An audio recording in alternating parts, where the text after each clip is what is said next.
А на вулицях Сум ворожі танки і відомо про втрати. У бою біля Сумського артучилища 3 загиблих і 6 поранених.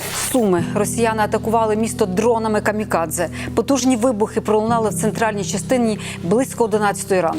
Наступ російської армії сили оборони зупинили на Сумщині. Про таке заявив головнокомандувач Збройних сил України Валерій Залужний. 1 людина загинула, 5 поранені. У Сумах триває розбір завалів. Росіяни напередодні ввечері ракетою поцілили у навчальний заклад. Нічний терор. Близько 10 літаків Су-35 російські новітні винищувачі атакували Сумську область керованими авіаційними бомбами. У перший день повномасштабного вторгнення росіяни зайшли у місто. На кордоні їх не вдалося стримати, тому вся відповідальність лягла на місцевих мешканців та тероборону. До вечора у місті вже були колони техніки і почались бої.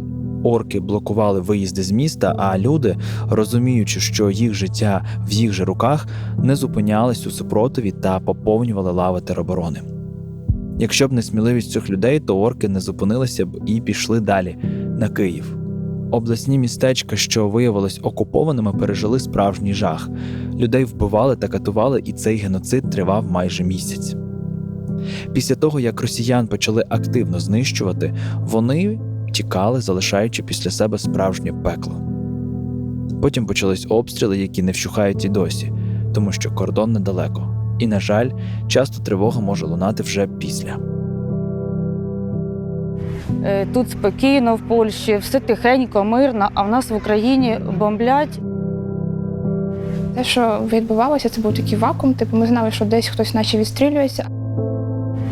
Для мене це був такий тотальний жах. Я так трошки розочарувалася собі, бо я думала, що я сильна людина. Ми узнали, що в Липняку стоять русські. І ми вирішили піти поспілкуватися, узнати, що вони приїхали в Суми, що вони хочуть. Ми виїжджали, але я чітко розуміла, що тут є люди, до яких я маю повернутися. Наші члени церкви проживають буквально за 500 метрів від кордону. Просто така була впевненість, що я отак вийду в лоб можу виїхати на колону російську там, чи на їхню техніку, і нічого не буде, просто вони навіть нас не побачать. Я не поділяю точку зору, що ті люди, які повиїжджали, вони є зрадниками.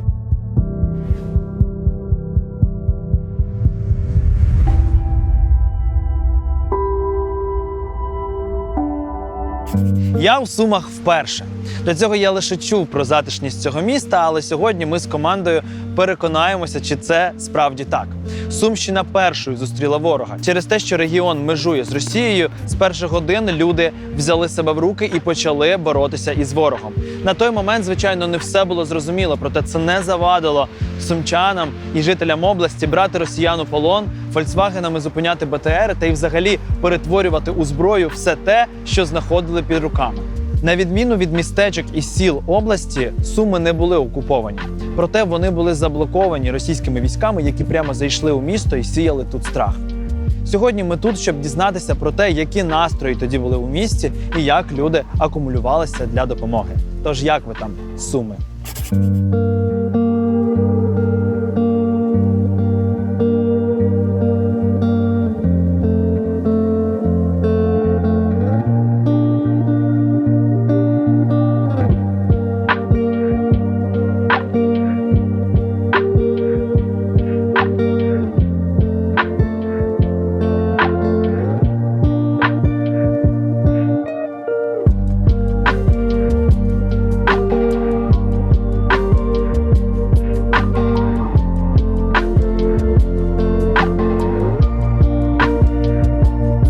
Розкажіть, як почалася війна для вас в Сумах? Ми будемо говорити за 2014 рік, так? Ще не повномасштабне вторгнення. Можемо говорити за 2014. На той час не так сильно люди гостро переймались, тому що це ще не торкалось наших домівок. Але тим не менше у нас була така одна жіночка молода з нашої церкви, яка сказала, що ми не можемо, як християни, ми не можемо не молитися. Оскільки я людина системна, я кажу, слухайте, мені щось важко підтримати цю ідею, тому що ви розумієте, допоки буде йти війна, нам кожного дня молитися, вона пропонувала молитися прямо тут, в центрі міста. Ось. Але потім, коли я прийшов один раз, другий раз, мені прям, знаєте, така гостра думка. Наші військові, вони не воюють раз на тиждень, як от християни раз на тиждень збираються на молитву. Тобто вони постійно перебувають в таких жахливих, нелюдських умовах. І оця думка, я просто настільки був просякнутий, вона мене прям як блискавка ударила. І я зрозумів від Бога, що ми маємо молитися кожного дня без винятку. Але одна справа, коли ти приймаєш це рішення, а інша справа, коли тобі треба ходити. Тому що ми приходили сюди на молитву. Отак от стартувала наша молитва, яка тривала 8 років щоденно, без винятків. 8 років. І ти розумієш, що холод сильний, або злива, або спека, і ти йдеш сюди, тому що це твоя посвята. Я пам'ятаю одного разу, я прийшов сюди один. Я був в таких гумових чоботах, тому що тут просто злива була. Ну і звісно, що ніяка притомна, адекватна людина. Але ти розумієш, ти кожного дня перед Богом маєш молитися за країну. У мене молодший син, він зовсім маленький. То бувало так, що я їду, ми живемо на околиці, забираю його в садочку, і потім я повертаюсь до центру з ним. Він, можна сказати, він у мене тут виріс. Він зовсім був маленький, от 8 років. Він прям і приходив зі мною і молився. В неділю приходила практично переважна більшість протестантських церков. Коли ми відзначали 500 днів, 1000 днів, приєднувалися очільник обласної адміністрації, мер приходив, православні, українська церква приходила. І ми всі разом молились, і промови лунали, і депутати приходили. І я вам скажу, були такі дивовижні речі. Одного разу ми стоїмо, молимось, а тут проходить екскурсія по Сумах. І екскурсовод говорить: шановні, ви побачили дуже багато пам'ятник архітектури, все. А ось тут у нас щоденно відбувається молитва. Це екскурсовод каже. За 8 років ви вже стали експонатом тут. Да. А скажіть, чому ви брали саме це місце? Ну, тому що це центр, тому що це адміністрація. Нам здавалося, що це десь, напевно, що це буде впливати навіть на нашу владу. І влада кожного разу, коли у нас відбувалися молитовні сніданки, чи то мер міста, чи то очільник обласної, вони завжди говорили: ми бачимо в вікна, що ви тут молитесь, вам безмежна подяка, моліться. І було так, що можновладці підходили до нас і говорили: а можна вас попросити ще молитись за мою сім'ю? От за нас, тому що на нас велика відповідальність. Ми були, звісно, сильно вражені, але от через цю молитву, через цей молитовний майданчик у нас складались просто навіть певні стосунки. Коли почалося повномасштабне вторгнення, в Суми відчули це першими. Так. В перші години це був жах. Військові були тут. Ви зупинили цю молитву, я так розумію. Як це? Ми зупинили цю молитву, перевели її в формат, мабуть, напевно, як переважна більшість церков. Я вже не міг брати відповідальність на себе, за людей, тому що вже почалися обстріли. Ось я просив: люди, давайте ми вже будемо молитися там, де я. І що цікаво, ми молилися реально там, де є. Я вам розкажу один маленький випадок. Я живу недалеко біля будинку прикордонників і приходжу, повітряна тривога, я спускаюсь туди, там купа людей, просто стільки народу в бомбосховищі. І я кажу: я перепрошую всі атеїсти, але я зараз пропоную, коли є небезпека, що Суми будуть бомбити, я перепрошую, але давайте ми зараз всі, хто тут є, давайте ми всі помолимось. Всі як один молились, всі, от буквально всі. Це просто таке. А друга така молитва була в АТБ. Ми заходимо, повітряна тривога, в АТБ закривають. І я кажу: слухайте, давайте ми помолимось, от хто там є в АТБ. І це перший досвід, коли я в АТБ молився з усіма. І всі стали, і всі молились. Ви перестали фізично збиратися. Ми перестали на тут, площі. але ця молитва почалася в різних місцях, з якими ми мали дотик, де були віруючі, де так чи інакше ми опинялися навіть під час обстрілів, повітряних тривог.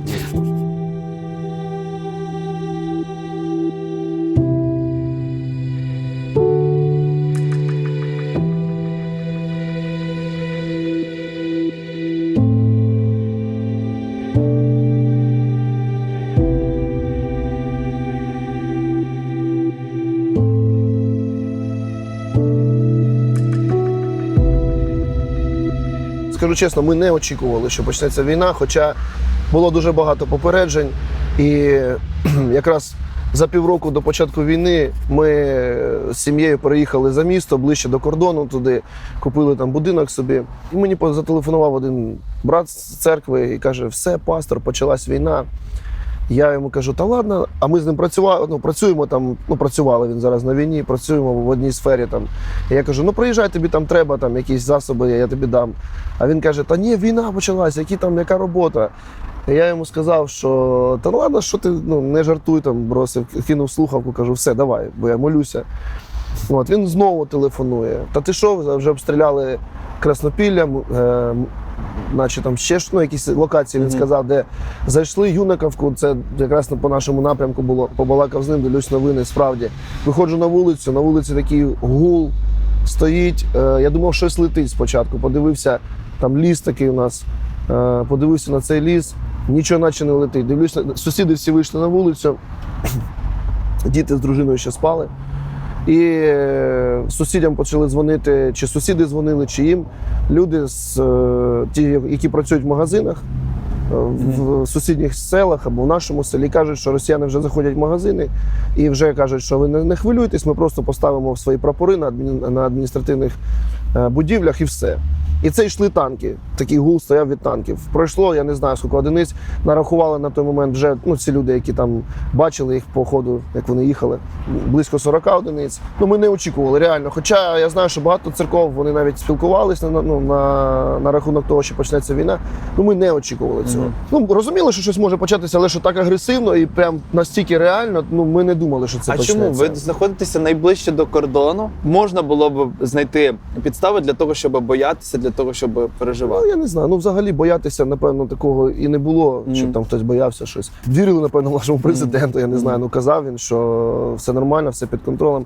Тим паче, що все одно, політика – це така річ, де є певний блеф, і те, що там, наприклад, там прийняли тоді якраз за день чи за два до цього в Росії незалежність Донецької, Луганської області. Я думав, це черговий якийсь блеф, просто він намагається якось просто, нахрапом брати. Сталося те, що сталося. Ми прокинулись вранці, я розбудив дружину, розбудили дітей. Ми дітям не сказали, що почалась війна, хоча була тут тотальна паніка. Оця дорога, тут просто, реально була на виїзді пробка з заправок, пробка була десь декілька кілометрів. Це ми зараз біля цієї дороги, з якої це всі якраз виїжджали? та дорога, да. Ага. І я вирішив сім'ю вивозити. Ми казали, в принципі, там з служителями, що я казав, що якщо почнеться війна, то я своїх вивезу на Західну Україну, я вивіз сім'ю, а сам повернусь назад. Скажу чесно, доїхав до Недригайлова, там також дуже велика черга була, стояли на заправці. Я кажу дружині, куди їхати, треба повертатися, там наші люди, там наша церква. Я зможу заїхати тоді чи ні, як вже поїду, я не знаю. Купа машин їхало в бік з Сум, і поліція виїжджали всі. В Суми, я бачив, може там в цьому напрямку, може одна машина за весь час проїхала. Війну теоретично ми очікували. Практично настільки це було важко прийняти, що прямо на рівні свідомості і більше підсвідомості ти просто вичавлював цю ідею, що сусідня держава може на нас напасти. Тому я думаю, що для переважної більшості людей, в тому числі для нас, для віруючих людей цього міста, це був просто повний шок. Тобто не готувалися до такого? Чесно кажучи, не готувалися. Хоча сам попереджав людей в церкві, що ви маєте приготувати всі документи на всяк випадок, тобто прям попереджав. Але ні. Це здавалося абсурдним, так? Це здавалося неможливим, просто неможливим. 24-го зранку о 6-й мені зателефонував чоловік, він на той час був в Чернігові. І я взагалі не зрозуміла, що відбувається. І він мені питає, з вами все добре? Я взагалі не зрозуміла, що трапилось, чому такі питання. І він мені каже, почалась війна. І це був шок. І потім я беру телефон в руки, і я розумію, що дійсно почалась війна, і перші вибухи, там Чернігів, інші міста. Тут же повідомлення від вихователів з дитячого садочку, зі школи. Війна. І потім, майже одразу почалась інформація про те, що під містом стоїть ворог, що місто практично оточене повністю російськими військами. І тоді стало страшно. Тоді, мабуть, вперше стало страшно. Година 13, всі пишуть танки під містом, зараз будуть заїжджати. У нас була машина, але вона стояла на стоянці, і, звісно, що не зрозуміло, що там буде відбуватись. Ми вирішили її просто перегнати в більш безпечне місце. І треба було їхати якраз по центральній вулиці, де, і танки би проїжджали. І вони потім проїжджали в цей день, тільки пізніше, десь години на 4, на 5, не пам'ятаю. Ви не думали, чомусь ви подумали про те, що вашу машину треба переставити, а не сісти в неї і поїхати в інше місто? Чому так? Машина робоча, не наша. І ми переживали, що мародери можуть щось з нею зробити потім. Щоб не поїхати, бо ми якось подивилися відео Денис Дніпро ще 13 лютого і зрозуміли, що він сказав, що маєте вже зараз вирішити, що ви будете робити. Ми тоді поговорили з чоловіком і вирішили, що ми залишимося. Але тоді це виглядало, давай подумаємо, що ми будемо робити. Ми такі, ми залишимось. І ми вирішили просто від цього плану вже не відходити. Тобто ви спланували, що ви будете далі робити, чи ви спланували просто не їхати? Просто просто ми не виїжджаємо, залишаємось, щось будемо тут робити, що... Бо взагалі не було розуміння. Просто я з Луганська і вже переживав такі моменти, як уїжджати з міста. А тут вирішили, що вже куди далі їхати. Хоч куди поїдеш, все одно воно буде продовжуватися. Тому вирішили вже тут залишатись. Всі були розгублені. Навіть люди, на яких ми опиралися, які завжди впевнені в собі, вони розгубились. Багато хто поїхав з міста, нічого не сказав. Такий хаос трошки, я думаю, був в перші дні. Не було такої думки, що зараз трішечки стане спокійніше, ми поїдемо кудись, де безпечніше? Була така думка кожен день. Але ці новини, що розстрілюють машини, люди гинуть, реально було страшно їхати. Це було так, на свій ризик. Ти можеш виїхати і померти. І такі у нас були випадки, коли з церкви брати вивозили людей і загинув один чоловік. Села вже були окуповані, а ви думали в той момент про те, що Суми також можуть бути окуповані? Я думала, що це точно станеться. Я навіть трохи, це як особисто я навіть чекала, що це буде. Чоловік, звичайно, мене підтримав, казав, все буде добре, це не обов'язково станеться. Бо танки їхали по нашим вулицям центральним. Для мене, в моєму розумінні, війна в 21 столітті, от зараз, це газ нам перекриють, не буде води, можливо. Щось таке, але що танки приїдуть і дикарі якісь будуть людей вбивати, катувати, це мені в голову таке не могло прийти. Був якийсь план на те, що робити, якщо раптом місто буде в окупації? Якби плану не було такого, знаєте, кожний за себе відповідає, і багато людей виїхали. Сьогодні вони за кордоном, сьогодні вони по Західній Україні. Хто мобільний, хто хотів зберегти своє життя, ті тікали. Ми, звичайно, оставалися на місці. І ми допомагали людям, служителі, церкви збиралися, планували, оставалися на місці для того, щоб допомагати людям. В одних містах була суєта, бо люди намагались там десь щось робити, якось допомагати. Раз ми там мішки з піском набивали. Люди дуже сплотились, реально, прямо так районами виходили, щось робили разом. А інші просто затарювалися їжею, бо розуміли, що вона закінчиться, якщо буде окупація. Просто все змітали, спались, і це, звісно, виглядало дуже моторошно. Настрій був такий, що налаштовані люди були на те, що буде окупація. На невідомість. Ми реально, ніхто цього не знав. Ми розуміли, що влади, не знаємо точно, але влади, здається, в місті не було. І все, що відбувалося, це був такий вакуум. Ми знали, що десь хтось наче відстрілюється. Не наша влада, не військові, це були просто цивільні, атошники у нас, які залишились в місті. Вони взяли зброю і пішли захищати місто просто. І ми якось були такі в стані адреналіну, я думаю. Ми не думали про окупацію, ми не думали про перемогу якусь швидку. Я взагалі не вірила. У нас буквально перед цим в неділю наш пастор в церкві, він говорив про тривожну валізку, що треба бути готовими. І я пам'ятаю, ми вийшли з богослужіння, і моя подружка каже, ви лишаєтесь чи їдете? І я на неї дивлюсь, кажу, тобто їдемо, куди їдемо? Вона, війна ж. Я не вірю, я кажу, не може бути, невже у них зовсім не вистачить розуму. І зараз, в 2022 році, яка війна? Тобто я абсолютно не вірила, що таке може бути, тому, звісно, я не готувалася. Ми зараз стоїмо, я так розумію, в центрі міста, і тут їздили росіяни. Коли прийшло це розуміння, які були перші думки, що хотілося в той момент робити? Було страшно за дітей. Мабуть, це найбільше, причому страшно було не через ракети, бомби чи ще щось, а страшно було, що може бути окупація. Ось, коли почали говорити про те, що місто оточене, про те, що російські війська, вони скрізь, були чутно вже вибухи, стрілянина на вулицях. От тоді стало страшно за дітей, бо в мене дівчатка-підлітки двоє. І я багато читала про те, що може бути з дівчатками, коли війна, і, в принципі, потім, коли вже сталася Буча, Ірпінь, ми всі зрозуміли, що то такі Це таки правда. Але знаєте, місто дуже активізувалося, і це так сильно вселило надію, тому що люди почали збиратися в якісь такі групи. Ми ж залишились без нікого. У нас не було військових, у нас правоохоронні органи, всі виїхали, і містянам потрібно було боронитися самим.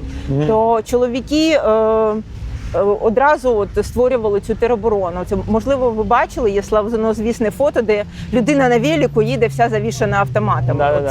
Це в Сумах. Це наші люди отак от готувалися обороняти місто. І, я не знаю, під'їздами люди збирались, коктейлі Молотова робили, інші пляшки збирали. Тоді ж черги були, просто неймовірні черги в магазини, не було продуктів, все вигрібали.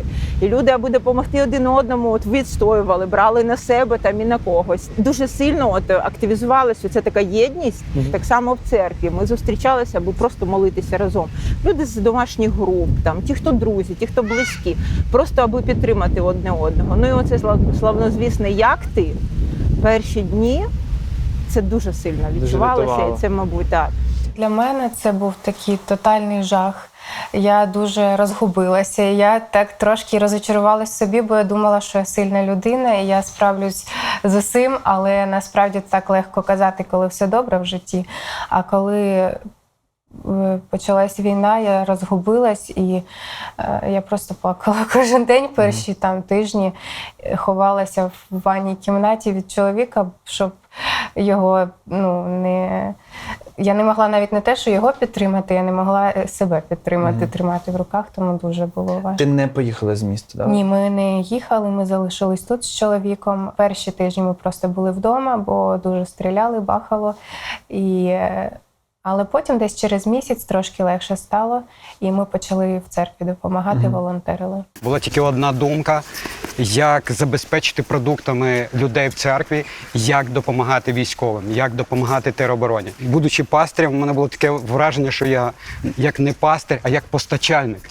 Тому що ми почали в цих суперскладних умовах, коли не було там вже навіть круп, не було продуктів багато. Ми почали шукати зв'язки, їх вибудовувати. Там десь крупа, там десь іще щось. Мені чимало людей навіть за кордону допомагали фінансами.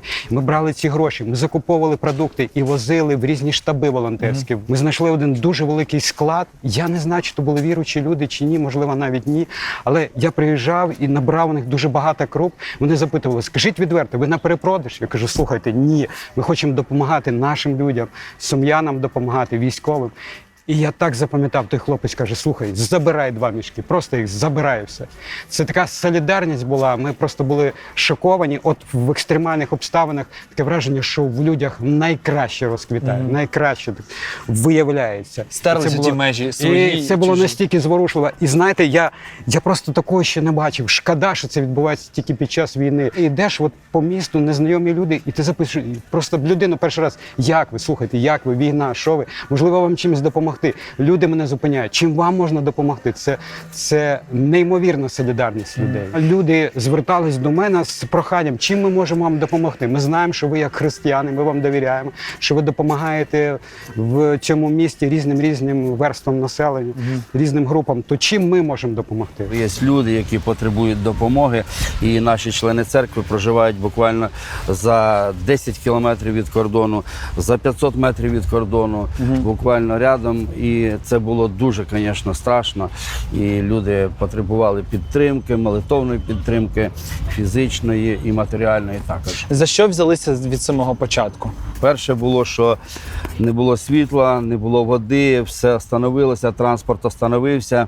Ми розвозили людям воду по квартирам, людям похилого віку, які не могли себе обезпечити. У нас є тут фабрика, птахофабрика, і ці бізнесмени, люди, хазяїва, вони привозили, ми самі приїжджали, брали багато яйця, обичні курячі яйця, і курей живих давали, і це все роздавали по церквам, переробляли його, там, віддавали живьом і роздавали яйця цим людям, які потребують. На той момент був дефіцит чогось у місті? був дефіцит. Буквально за декілька днів усі склади опустошені були. І слава Богу, братам спасіба за те, що передавали матеріальну допомогу, грошову допомогу. Ми робили закупівлю різних продуктів. Потім все це базували на базі церкви, церков, і потім фасували, роздавали продуктові набори для людей. Збиралися люди коло церков, тоді, коли видавали ці яйця, коли видавали продуктові набори. І, знаєте, це було таке тисячі людей, буквально тисячі людей. Ці продукти роздавали, не просто так роздавали, говорили Слово Боже, проповідували Слово Боже. Друзі, прогулюючись Сумами, показуючи вам історії класних людей, просто хочу нагадати вам підписатися на наш канал, тому що, як показує статистика, не всі, хто переглядають цей епізод, підписані. А якщо ви будете підписані, ви точно не пропустите нові випуски і цієї програми, і інших програм. Тож тисніть на кнопочку нижче і підпишитесь. Я думаю, десь тижні через 4 я прийшла до тями, і допомогло мені в цьому саме волонтерство. Ми почали в церкві багато проводити часу, мабуть, зранку до вечора, до обіду. Кожен день ми проводили в церкві. У нас були молитви за Україну, це так підтримувало. А для людей ми також збирали, як пакунки з їжею. Це була вже як гуманітарка, бо з їжею було напряжно. Просто ми завозили їжу в магазин і були пусті полиці. А потім, коли почали стріляти по фермі, птицеферма, яка нам завозила там яйця, м'ясо, так вони просто завозили це м'ясо, і в АТБ у нас просто пусті полиці і яйця. І все, більше нічого не було. Вам вистачало на те, щоб не голодати? Чи доводилося якось десь чуть-чуть? Ми не голодали, слава Богу. Ми просто в перший день купили їжі, і нам цього, в принципі, вистачило на 3 тижні. Я думаю, і більше б вистачило, але, слава Богу, вже налагодилось досить швидко все.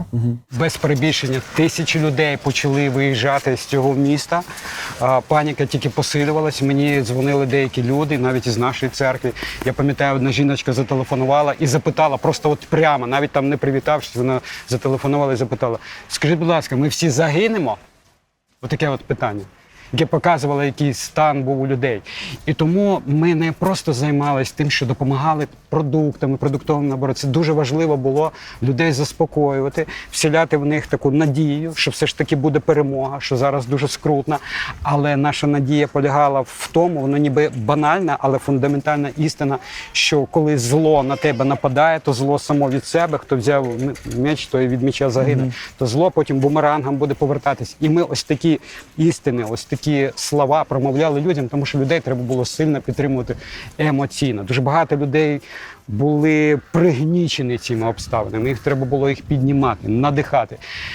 Телефон з рук не випускав. Просто от ти займаєшся цими крупами, продуктами, і ти паралельно з цим дзвониш і надихаєш людей, і допомагаєш, щоб цей тиск обставин, щоб трохи розжався, щоб люди могли дивитися не на реальність оцю, а подивитись якось з духовного аспекту, з аспекту майбутнього переможного. І я вивіз сім'ю, продав свою машину одразу там на Західній Україні.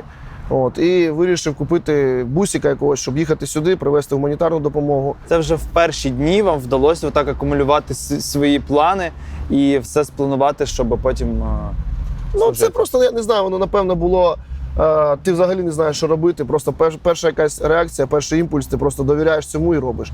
До речі, ми як їхали з Сум, воно ж ти не розумієш, тоді вже Київ, там були вже бої біля Києва. І не знаєш там, де може ти зустрінешся, там виїдеш на росіян, там на російські війська. І ми їхали, і я молився, ми молилися, і я молився в своєму серці. І Бог мені дав слово. Слово таке, що я тебе закрию, що якщо навіть кому не потрібно, тебе просто не побачать. Така була впевненість, я це почув в своєму серці. Це в 26-му псалмі там написано, що я б тебе скрив в скинії моїй, там, укрив в день біди.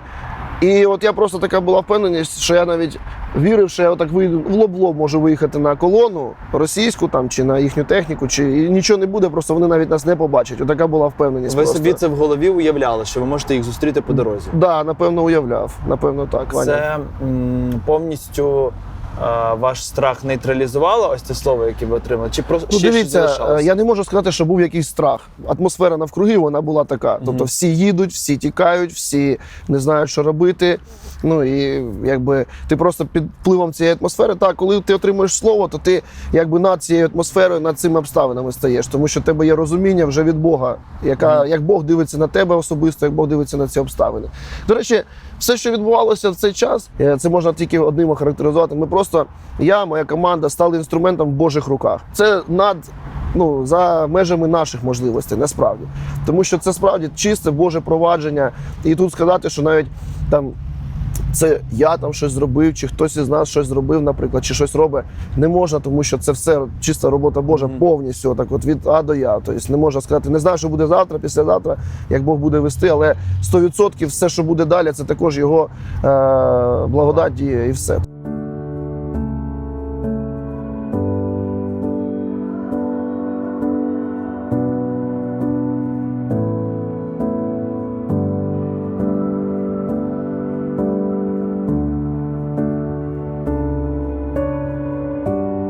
Нам 8 числа, коли об'явили зелений коридор, нам зателефонували одні сусіди, вони просто працюють в мерії і зателефонували, сказали, що буде зелений коридор.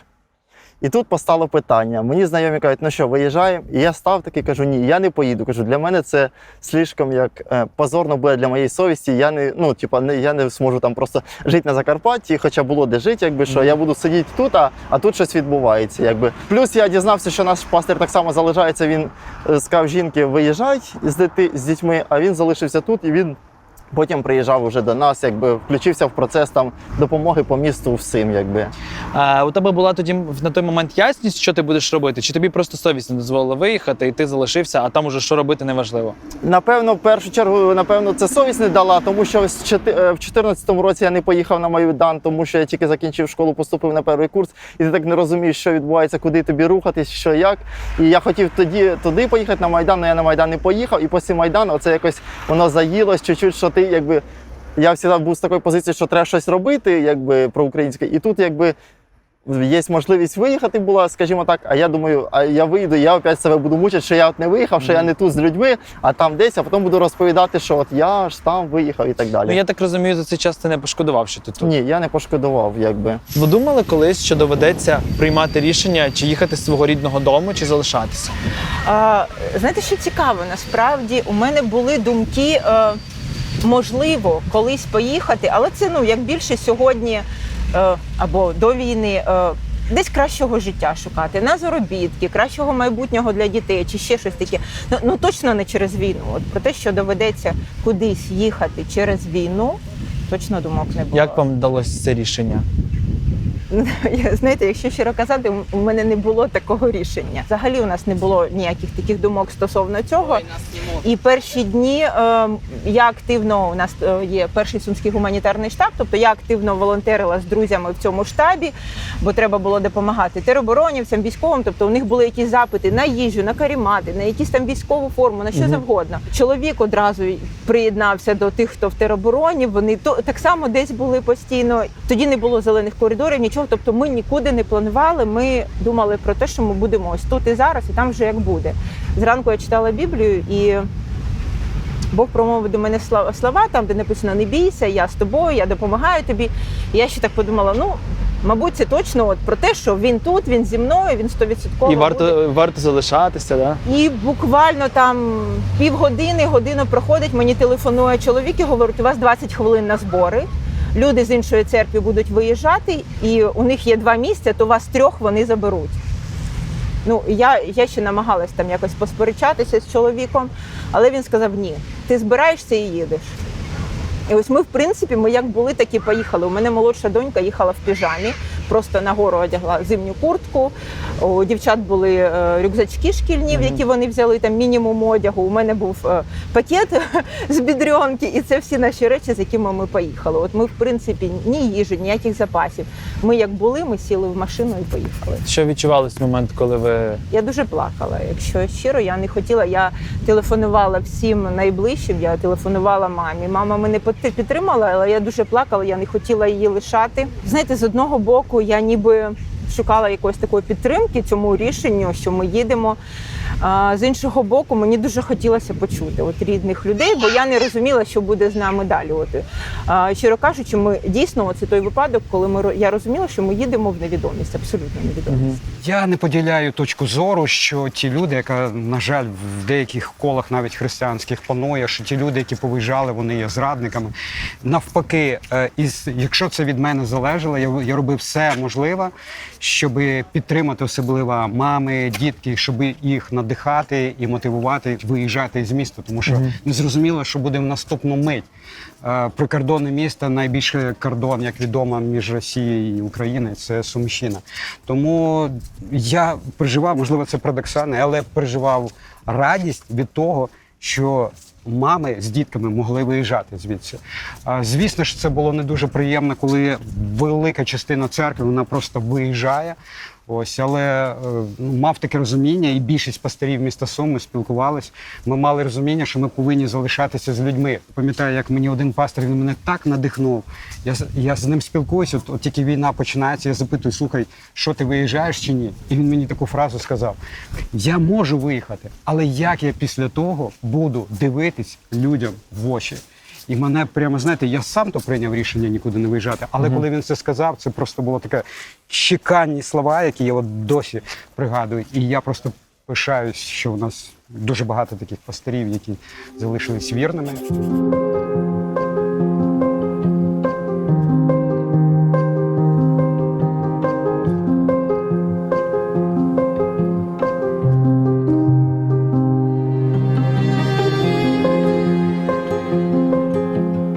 Місто постійно залишається у небезпеці, тому що це прифронтовий регіон, обстріли не завершуються, і, як і більшу частину України, це місто атакують дронами. І ось один з них 3 липня прилетів ось сюди в будинок. Ви бачите, що 2 поверхи повністю знесені, тоді постраждало 19 людей.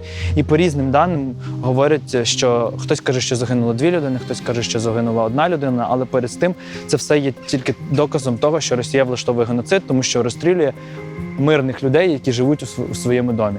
Сьогодні вже тут ніхто не може жити, тому що це буде знесено, це приміщення, але я впевнений, що це тільки доводить, що ми маємо боротися за свою свободу і щоб таких ситуацій було менше.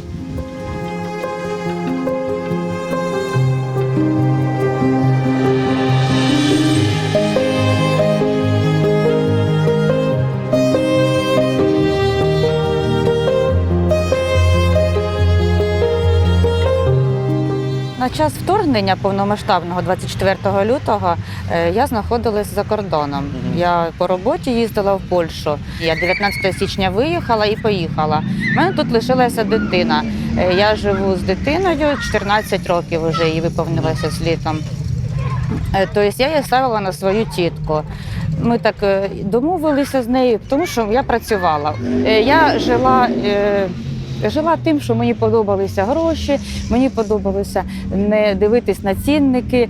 Тобто, любила я це. Жила я таким звичайним життям, таким, як всі люди. І ось тут виходить так, що починається війна, мені дзвонять з Сум, кажуть: Оля, все, наступають. Заїхали танки, і одразу, тільки вони наступили в 4 чи 5 ранку, і вони одразу окупували наше місто. Не було такого, що можна було виїхати, чи якось предотвратити це все. Тут же ж кордон близько, то вони одразу й заїхали. І що і моя реакція? Мені треба було на роботу зранку, я тільки встигла глянути на чемодан і більше нічого не змогла не замовити перевозчика, не якось доїхати. Абсолютно нічого. Моя дитина тут, смисл мого життя, і я без неї не уявляла вже, от що мені робити. Я просто розгублена була. У мене такої ситуації безвиходної не було ніколи. Понятно, це сльози, це біль, це розпач. Я не розуміла, чого так несправедливо. Я зараз тут, я дивлюся у вікно, діти гуляють, тут спокійно в Польщі, все тихенько, мирно, а в нас в Україні бомблять, убивають, і прийшла війна.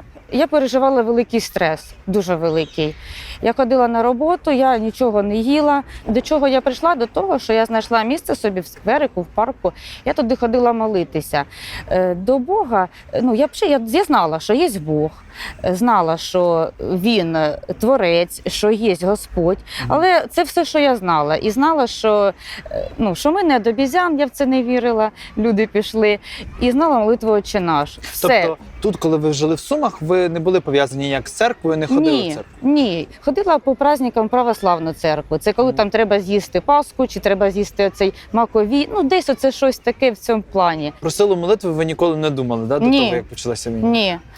Я не знаю, що мене побудило. Це я вже зараз знаю, що мене побудило сам Господь, що я дуже низько падала ниць на коліна, під лавочкою. Мені було все одно, люди, не люди. І я кожного дня ходила в той парк, скверик, я молилась, кажу, Боже, я не розумію, чого так несправедливо, я жити не хочу. Просто була в такому розпачі, що моя дитина це переживає. Дитина не виходить на зв'язок, вони сидять в погрібі, я не знаю, чи вони живі, чи не живі. Я своїми словами молилась, як-небудь. Я розуміла, що мені треба якось так от низько стати від чогось, наче він такий великий Господь, і він мене чує. Був такий момент, що я вже опускала руки, не хотіла молитися. Думаю, толку немає. Смислу немає, але все одно, незважаючи на нас, що я йшла і молилась, Боже, привези мені мою дитину, або допоможи мені добратися. Я думала, може якось десь машину взяти, щоб поїхати самой. Але коли родичі виходили на зв'язок, то вони казали, Оля, не їдь, тому що на трасах обстрілюють, пожалуйста, не їдь. І скільки десь, тут вони місяць були в окупації і дали зелений коридор. У мене тут є сестра рідна, вона залишилась тут, вона була тут, а вона віруюча вже була, вона вже 4 роки віруюча. Вона мені казала, Оля, успокойся, нас Бог збереже тут, все буде нормально, не переживай. У неї така якась впевненість була, я не розумію чого. Що по моїм молитвам Господь мені відповідає, і Юля, це сестра моя, яка сказала, що я їхати не буду, у мене тут чоловік, я не буду лишати, і дорога важка, в неї ще маленька дитинка. І вийшло так, що Юля бере, сідає в цей автобус по зеленому коридору, і вони 2-3 суток добираються до мене. Тоді вже, коли я їх зустріла на вокзалі, коли я побачила свою дитину, я вже тоді я вже поняла, що дійсно це Бог. Він мені її привіз, ми з'єдналися, ми разом і все буде добре. Ви були тут, вам ніхто не говорив за Бога і у вас такого не було до нього прагнення, як тоді, коли ви були далеко і не розуміли, що тут відбувається? Мені говорили. У мене сестра ходила в церкву, я ходила, буває, захажувала, провіряла, думаю, куди вона ходить, що це за секта. Я так стояла в кінці, приглядалася, співають, тобто я думала, що це там будуть гроші забирати, квартиру будуть забирати. В принципі, як і думають багато людей. Так. Я думаю, куди вона попала. А оказалось так, що все слава Богу, і там Господь. Не в цих всіх традиціях, не в цьому всьому, а Бог живий, і він ось отак от. Він ось взяв і привіз мені дитину, і я бачу його силу. І вже зараз, будучи вже з Господом, моє життя повністю змінилося.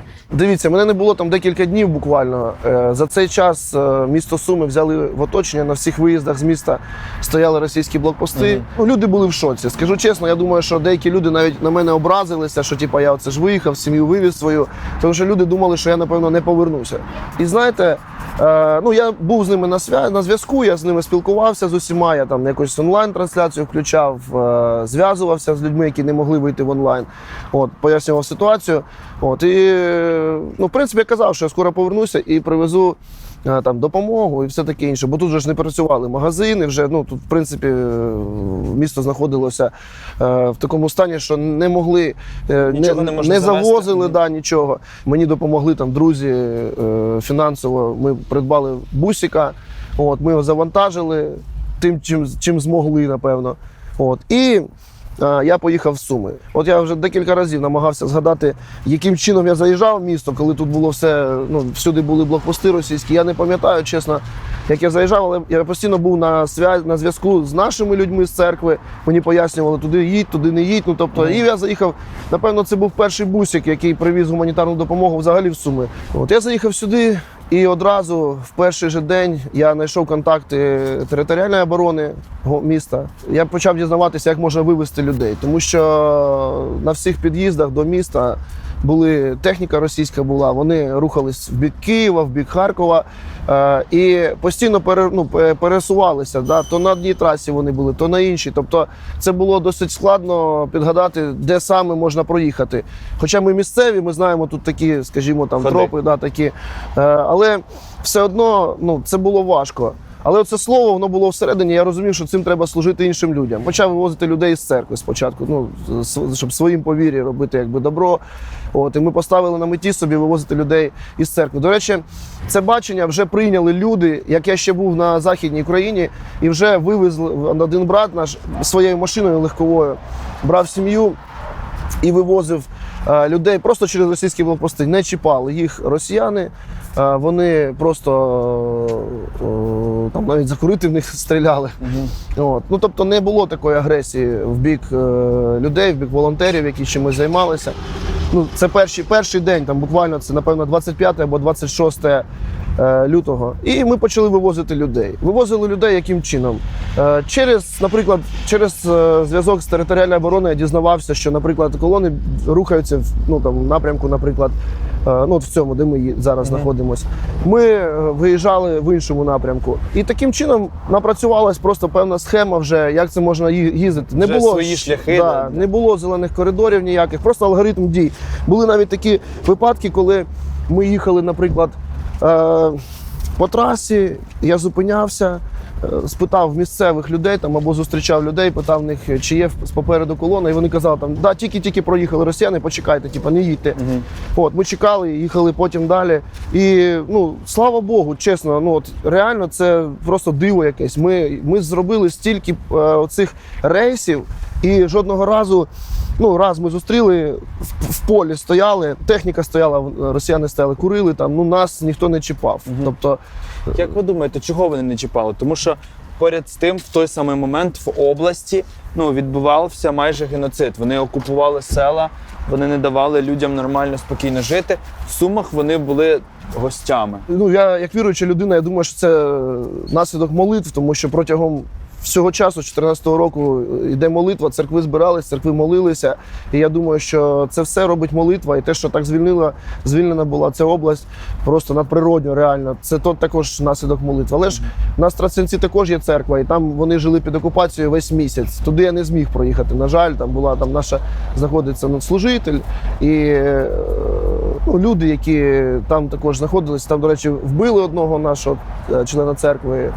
І одна жінка від серця не витримала, вона вмерла також від того, що якби серце розірвалося. Було задіяно в нас 2, потім 3 машини. Потім повертатись почали люди, які вивезли свої сім'ї завдяки нашому коригуванню цьому. Почали також долучатись до нас. Але ж було дуже багато дзвінків. Просто звертались люди, ще навіть ми не давали якогось там об'явлення ніде. Тобто ми просто якби самі це робили, але люди дізнавалися, що ми виїжджаємо. Да. І дзвонили люди. Я їхав так на дорозі, хто зі мною їхав, люди, вони були шоковані тим, що просто дзвінки, я на телефоні сидів, декілька годин мені дзвонили просто кожної хвилини. Отак люди. Я не міг, телефон розряджався, я не міг просто зрозуміти, взагалі, як мені їхати і балакати стільки з людьми. Але що робити, я не міг усвідомити, молився, шукав Бога. І прийшла ідея. Ми організували в Вайбері групу «Евакуація Суми» називалась вона. Ми знали, скажімо так, об'їзні шляхи, як можна виїхати з міста. Да? Ми розуміли, алгоритм дій цей. І моя дружина, вона зробили такий кол-центр. Моя дружина, вона сиділа на телефоні.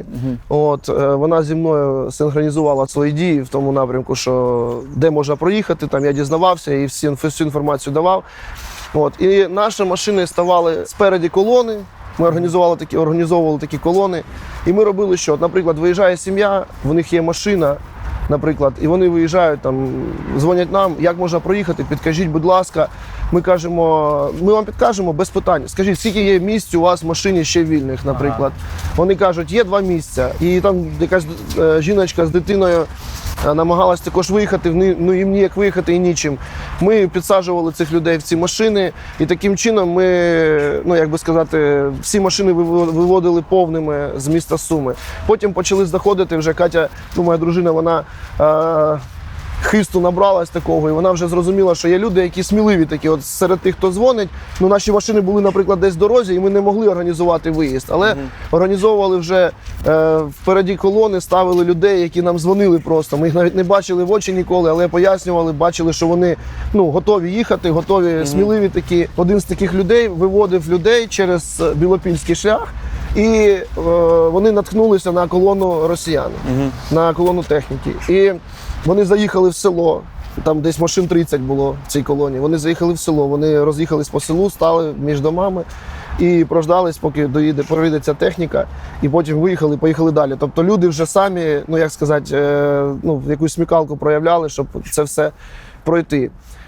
Потім почали зелені коридори відкриватися, офіційні, але вони не були небезпечними спочатку, тому що були провокації, то були постріли в повітря, люди дуже боялись їхати. І вони ж були якби з переривом. Сьогодні є, наприклад, потім там декілька днів немає, потім знову є. Ми весь час цей вивозили людей, весь час. Ми спочатку їздили на Західну Україну, пару ходок зробили перші дні. Потім, я кажу, туди їздити, це ж дуже далеко. Почали їздити в Лубни, і в Лубнах саджали людей на евакуаційні оці потяги, і вони їхали далі. А ви коли вивозили людей, ви всіх везли кудись в певну точку? Чи вже ваша задача була просто вивезти з міста, а там вже далі? Так, задача була просто вивезти. У нас були певні контакти, куди можна було вивезти.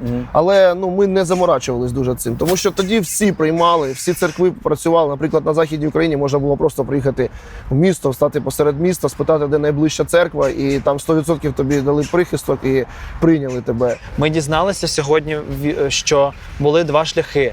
Це чекати зелений коридор, чи виїжджати просто з тими, хто вивозить. Як ви виїжджали? Чи бачили ви росіян тоді? Ми виїжджали з тими, хто вивозить. І це було, мабуть, за 2 чи за 3 дні до зеленого коридору. Наша перша зупинка була в Лубнах, коли ми виїхали. І ось до Лубнів це були найстрашніші 5 годин в моєму житті. Ми виїжджали з такої, так званої колони, які робили з кількох машин. У нас в Сумах був, він є і зараз, ця людина, Артем Тавмасян, але тоді його називали провідник. Будемо знати. Тоді його називали провідник, і ця людина зв'язувалась з нашими військовими, аби скерувати шлях, щоб можна було обійти колони російської техніки. Бо на той момент вже було багато випадків, коли росіяни просто розстрілювали машини. І серед моїх особисто знайомих були ті, кого розстріляли, хто просто загинув на виїзді із Сум. Ми їхали полями, лісами. Зима, це дуже страшно було. Дуже погана дорога, пару разів машину заносило. І, в принципі, знаєте, мабуть, так щиро, як тоді я молилась, я не молилась у своєму житті, як оці 5 годин. Ми проїхали через поле, виїхали за Недригайловим, і ми, знаєте, виїхали якраз за колоною російської техніки. Вона поїхала на Недригайлів, і ми бачили її хвіст. Тобто, знаєте, це про те, що буквально там кілька хвилин раніше, і ми би виїхали чітко на них. Але, дякувати Богові, все закінчилось добре. І я пам'ятаю, ми приїхали в Лубни, це вже було ввечері, темно. Перше, що я побачила, це світло, магазини якісь світились, АТБ працювала там, знаєте. І я розплакалась, бо в нашому місті був режим світломаскування, і ввечері нічого не горіло. У нас не було вуличного освітлення, у нас не можна було вмикати світло в квартирах. Тобто місто було абсолютно темним, суцільна темрява. І коли заїжджаєш в містечко і бачиш, що ось люди в магазинах, люди йдуть по вулиці, я не знаю, для мене це був такий шок. І потім, коли ми зупинилися у людей, які нас прийняли, і вони спитали, а що правда, отак як в телевізорі показують, у вас отаке в Лубнах, які там 5 годин від нас, але у них все по-іншому.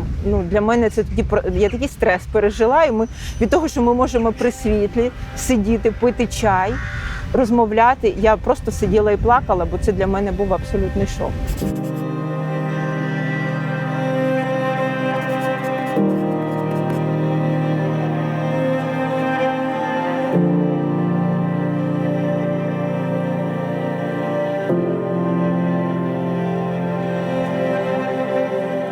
і далі ми продовжили свою діяльність. Ну, там вже були і відключення світла, да, але нам доводилось підлаштовуватись під ці відключення.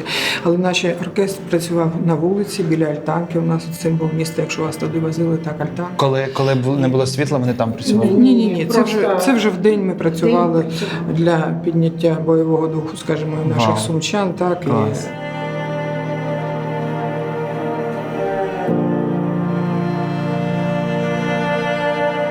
Нам пощастило, під час знімань проходили повз філармонії і забігли сюди просто для того, щоб поспілкуватися про те, як працювала культура під час війни. І заступниця директора, пані Ірина, розказала нам про те, що вже в квітні 22-го року вони повернулися до роботи і почали грати ось в цьому залі зі своїм оркестром для того, щоб підіймати дух. І перший благодійний концерт допоміг зібрати гроші на автівку для наших хлопців.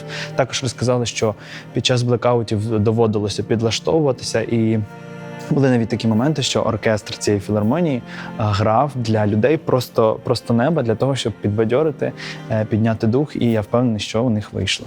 Так як ми ночували у своїх друзів, і їхні діти навчаються в Чернеччині, це за містом, і їхні діти пишуть, що однокласникам, що там їздять русські, вони ходять по домам, стукають, шукають когось.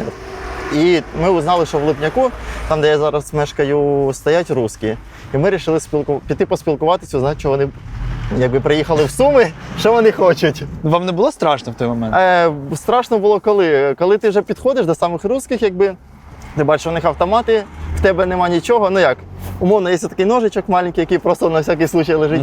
І все, ти підходиш, і за те, що у них там був перевернутий з однієї сторони танк, а другий вони стояли, охороняли, і далі колона була захована туди далі.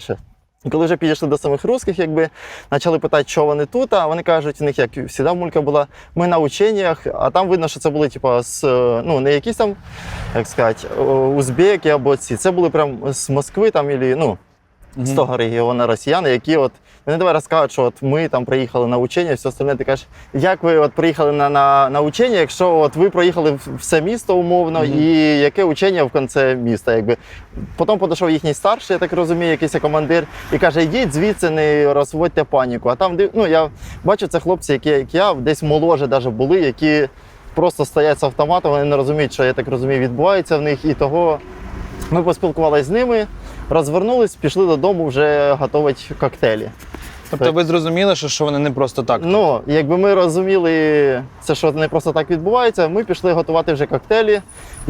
Ми зі знайомими пішли від своїх знайомих сюди додому взяти деякі речі. Ми перейшли через міст, взяли речі, вертаємося через міст назад, а там є місцина, там я дивлюся, вже люди готовлять коктейлі. Я дивлюся, одна там замовниця наша, яку ми робили там будівлю, вона теж там робить коктейль, і я розумію, що там є свої люди, і до них можна підключатись. Ми пішли додому, наколотили коктейлі і прийшли сюди вже на міст, почали кооперуватися. То, що коли ми підійшли, кажемо «Слава Україні», кажуть «Слава Україні», кажуть «А ви хто? А ви хто?» Давай перевіряй. Тому що в перші дні була як опаска до всіх, тобто ти не довіряєш нікому, крім якихось знайомих. І коли ми вже побачили цю жіночку, вона нас впізнала, сказала, це свої хлопці, все нормально, і ми підключилися тут, почали готувати коктейлі разом. Це якесь було стратегічне місце, да? Тут міст в цій місцинності нам принесли ночі РПГ, привезли противотанкові і протипіхотні заряди. Кажуть, отак розклали, показали, як стріляти. І все, каже, якщо їхатиме танк, каже, стріляйте в перший танк, якщо йде колона. Тобто ви були просто люди з вулиці і вам просто дали? Ну, тут вже частина було 24-го ночі, ночувало військових, тому що їх розпустили все ТРО, сказали, не треба, щоб було велике скупчення в одному місці. Бо на цьому, на артучилищі вже ж були тоді бої, і це все було чутно. І тому, вони привезли, сказали, нате, каже, я поїхав на другий край міста, там теж немає РПГшника, їм треба РПГшник. І ми всю ніч стояли тут з цим РПГ, чекали, поки їхатиме русня. Слухай, тобі не страшно було, враховуючи той момент, що ти вже їх побачив зблизька, і це щось таке, що не можна передбачити? Напевно, не страшно, із-за того, що я коли навчався з капеланами, навчаюсь, і вони мене в деякій мірі готували, що таке Росія, як це відбувається. І я спілкувався з атошниками до цього, в мене якесь було розуміння, але коли вже з Бучі показали оці мародерство, це все, тоді ти вже зрозумів, наскільки може бути жорстоко все. А так, ти внутрішній більш страх був, коли ти вже нарішав собі автомат. Було більш страшно, напевно, вбити людину так в приціл. Тобто я розумів, що автомат – це моя безпека, але от я не був готовий, що от, бо ми спілкувалися зі знайомими, чи готовий ти як християнин вбити прямо от людину в упор. І ми от думали над цим. І от це було, напевно, найстрашніше, щоб взяти і вбити прямо в упор людину. Що було під час цього вашого чергування на блокпосту і скільки це тривало часу?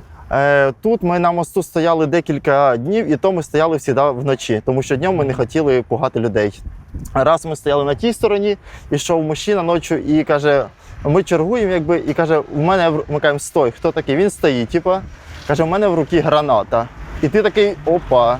І ти не знаєш, що від нього очікувати. Тому що граната, він може і кинути тобі під ноги і убігти, і все, і заховатися. Він останавливається, ми кажемо, на коліна, він стає на коліна.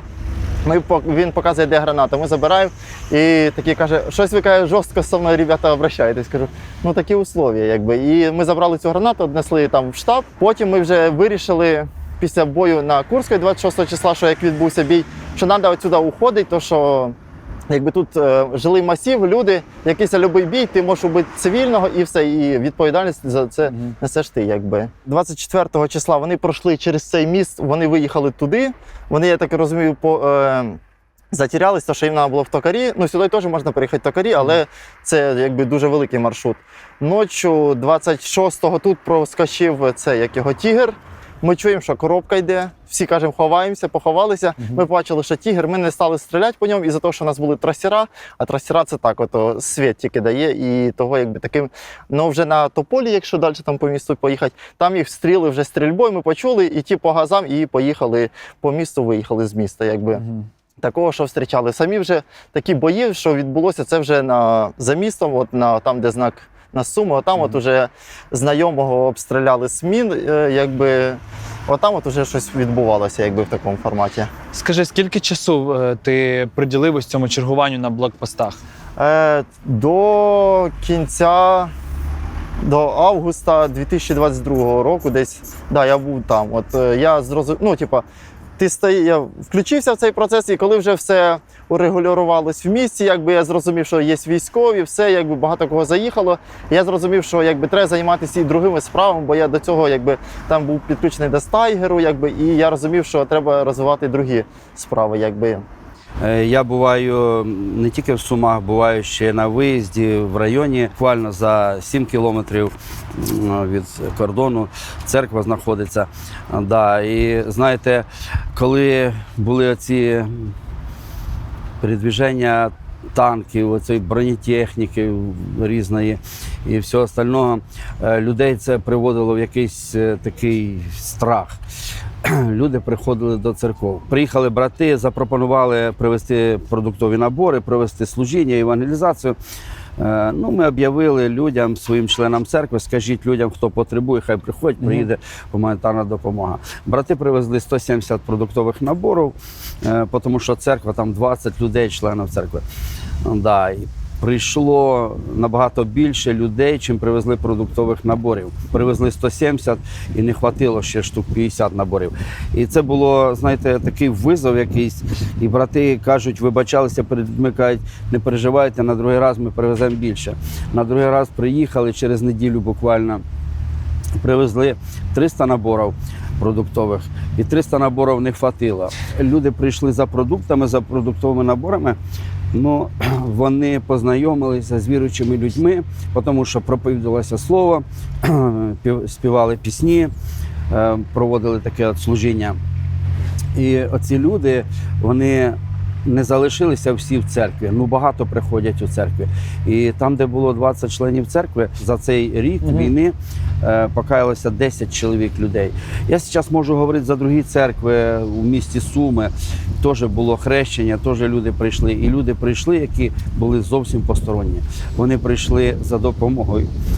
І вони побачили у віруючих людей, ну якби таку, знаєте, жертовність. Ми приходили в ті доми, де люди не можуть ходити, де люди не можуть передвигатися. Це там, при фронтовій зоні.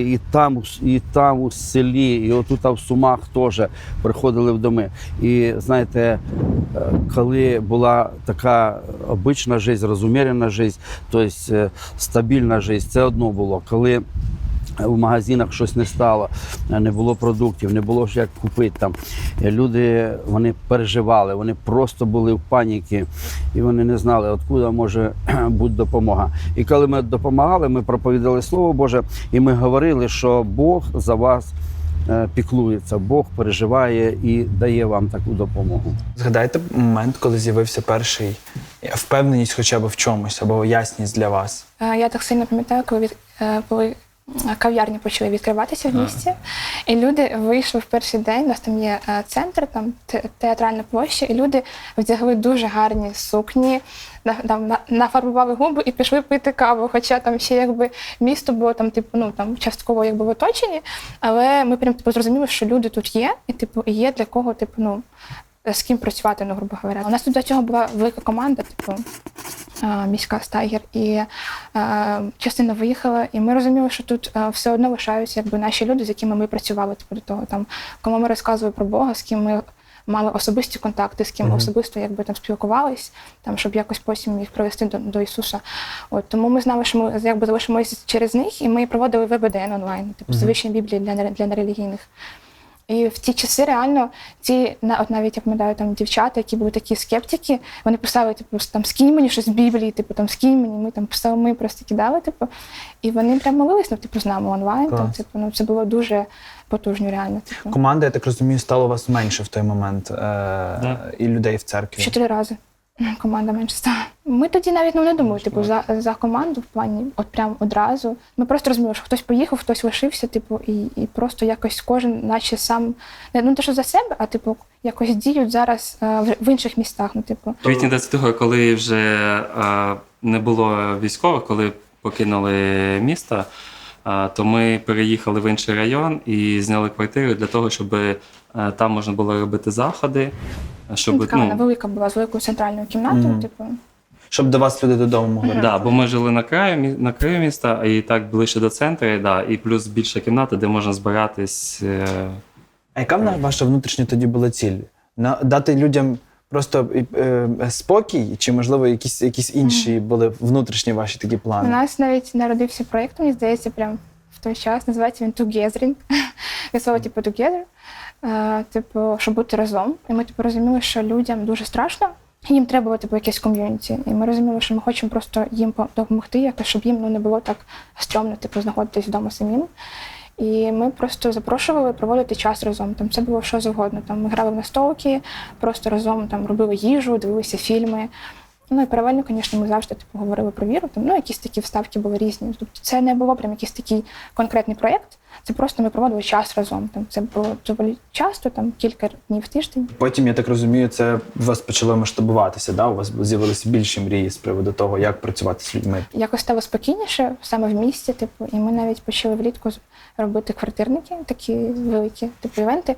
Ну, це вони називаються квартирники, але вони були на вулиці. Типу, це музичні вечори. Мета таких вечорів – це ми запрошуємо музикантів, творчих людей. Усіх якби запитуємо одні і ті самі питання, там, що вас там надихає, там, як ви почуваєтесь там під час вторгнення.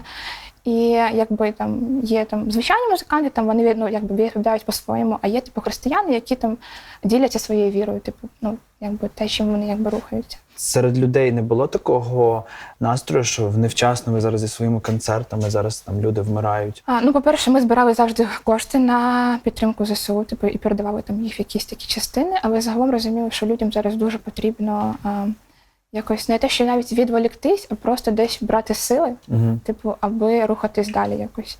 Типу, ну і ми там завжди, у нас було так все дуже обережно, щоб, ну, не було це якось там чересчур багато фану.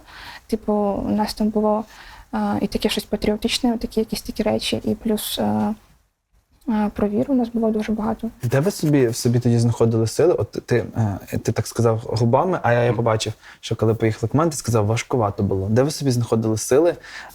Ну, тому що організувати, знайти людей, знайти навіть тих, хто буде співати. Це теж час, це теж сили. Як ви підтримували тоді себе, а й один одного? Ну, ми все одно зв'язали з командою, бо зв'язки в них залишились, і там музикантів знаходили нам. Це підтримка чисто цієї команди, яка була раніше. Ми завжди були, ну, на зв'язку. У нас були регулярні зізвони там щотижня. Ми спочатку взагалі там кілька разів там в тиждень це було. Наша лідер Наташа, вона нас так підбадьорила, казала, ребята, типу, там давайте щось робити, там, типу, там не запинайте там так духом. І це типу дуже мотивувало в плані, що ти не сам. Навіть коли здається, що ти якось типу сам, типу ти ніколи не сам. Клас. Ну, це цепочка підтримки. Вони підтримують нас, ми розуміємо, що нам треба підтримати людей, у яких взагалі немає надії ніякої. І це воно так допомагає. Бо як взагалі, ну, типу, жили люди, які не знають Бога, ми не знаємо реально. Ну, для нас це досі загадка. Типу, за рахунок чого вони просто якось емоційно витримали це, я не знаю. В такій ситуації зазвичай кожен починає робити те, на що він здатен, що він може робити. Ти за кадром сказала, що в тебе не стало роботи з початком війни. Так. І як ти взагалі цей період проходила? Просто такий час, коли ми вдома цілий день і взагалі не знаєш, що робити. Класно, коли час займала оця допомога, ми там в церкві щось робимо, але я розумію, що треба якось далі жити. Особливо, коли вже півроку пройшло, вже і рік скоро війна, і думаєш, щось треба продовжувати якось жити. Я за освітою дизайнер інтер'єру, і те, що я робила візуалізацію інтер'єрів. Коли почалась війна, я не можу сказати, що прямо немає роботи. Я думаю, багато хто залишився і знайшов якийсь шлях, де її шукати. Якось хтось в Європі почав працювати, хтось в Україні все одно. Але я і не намагалась, я просто так зупинила цей процес і все. І подумала, що хочу щось інше, мабуть, бо не йшло мені дизайн. Це не те, що я б робила, якби мені навіть не платили гроші. Це просто як навик, як робота.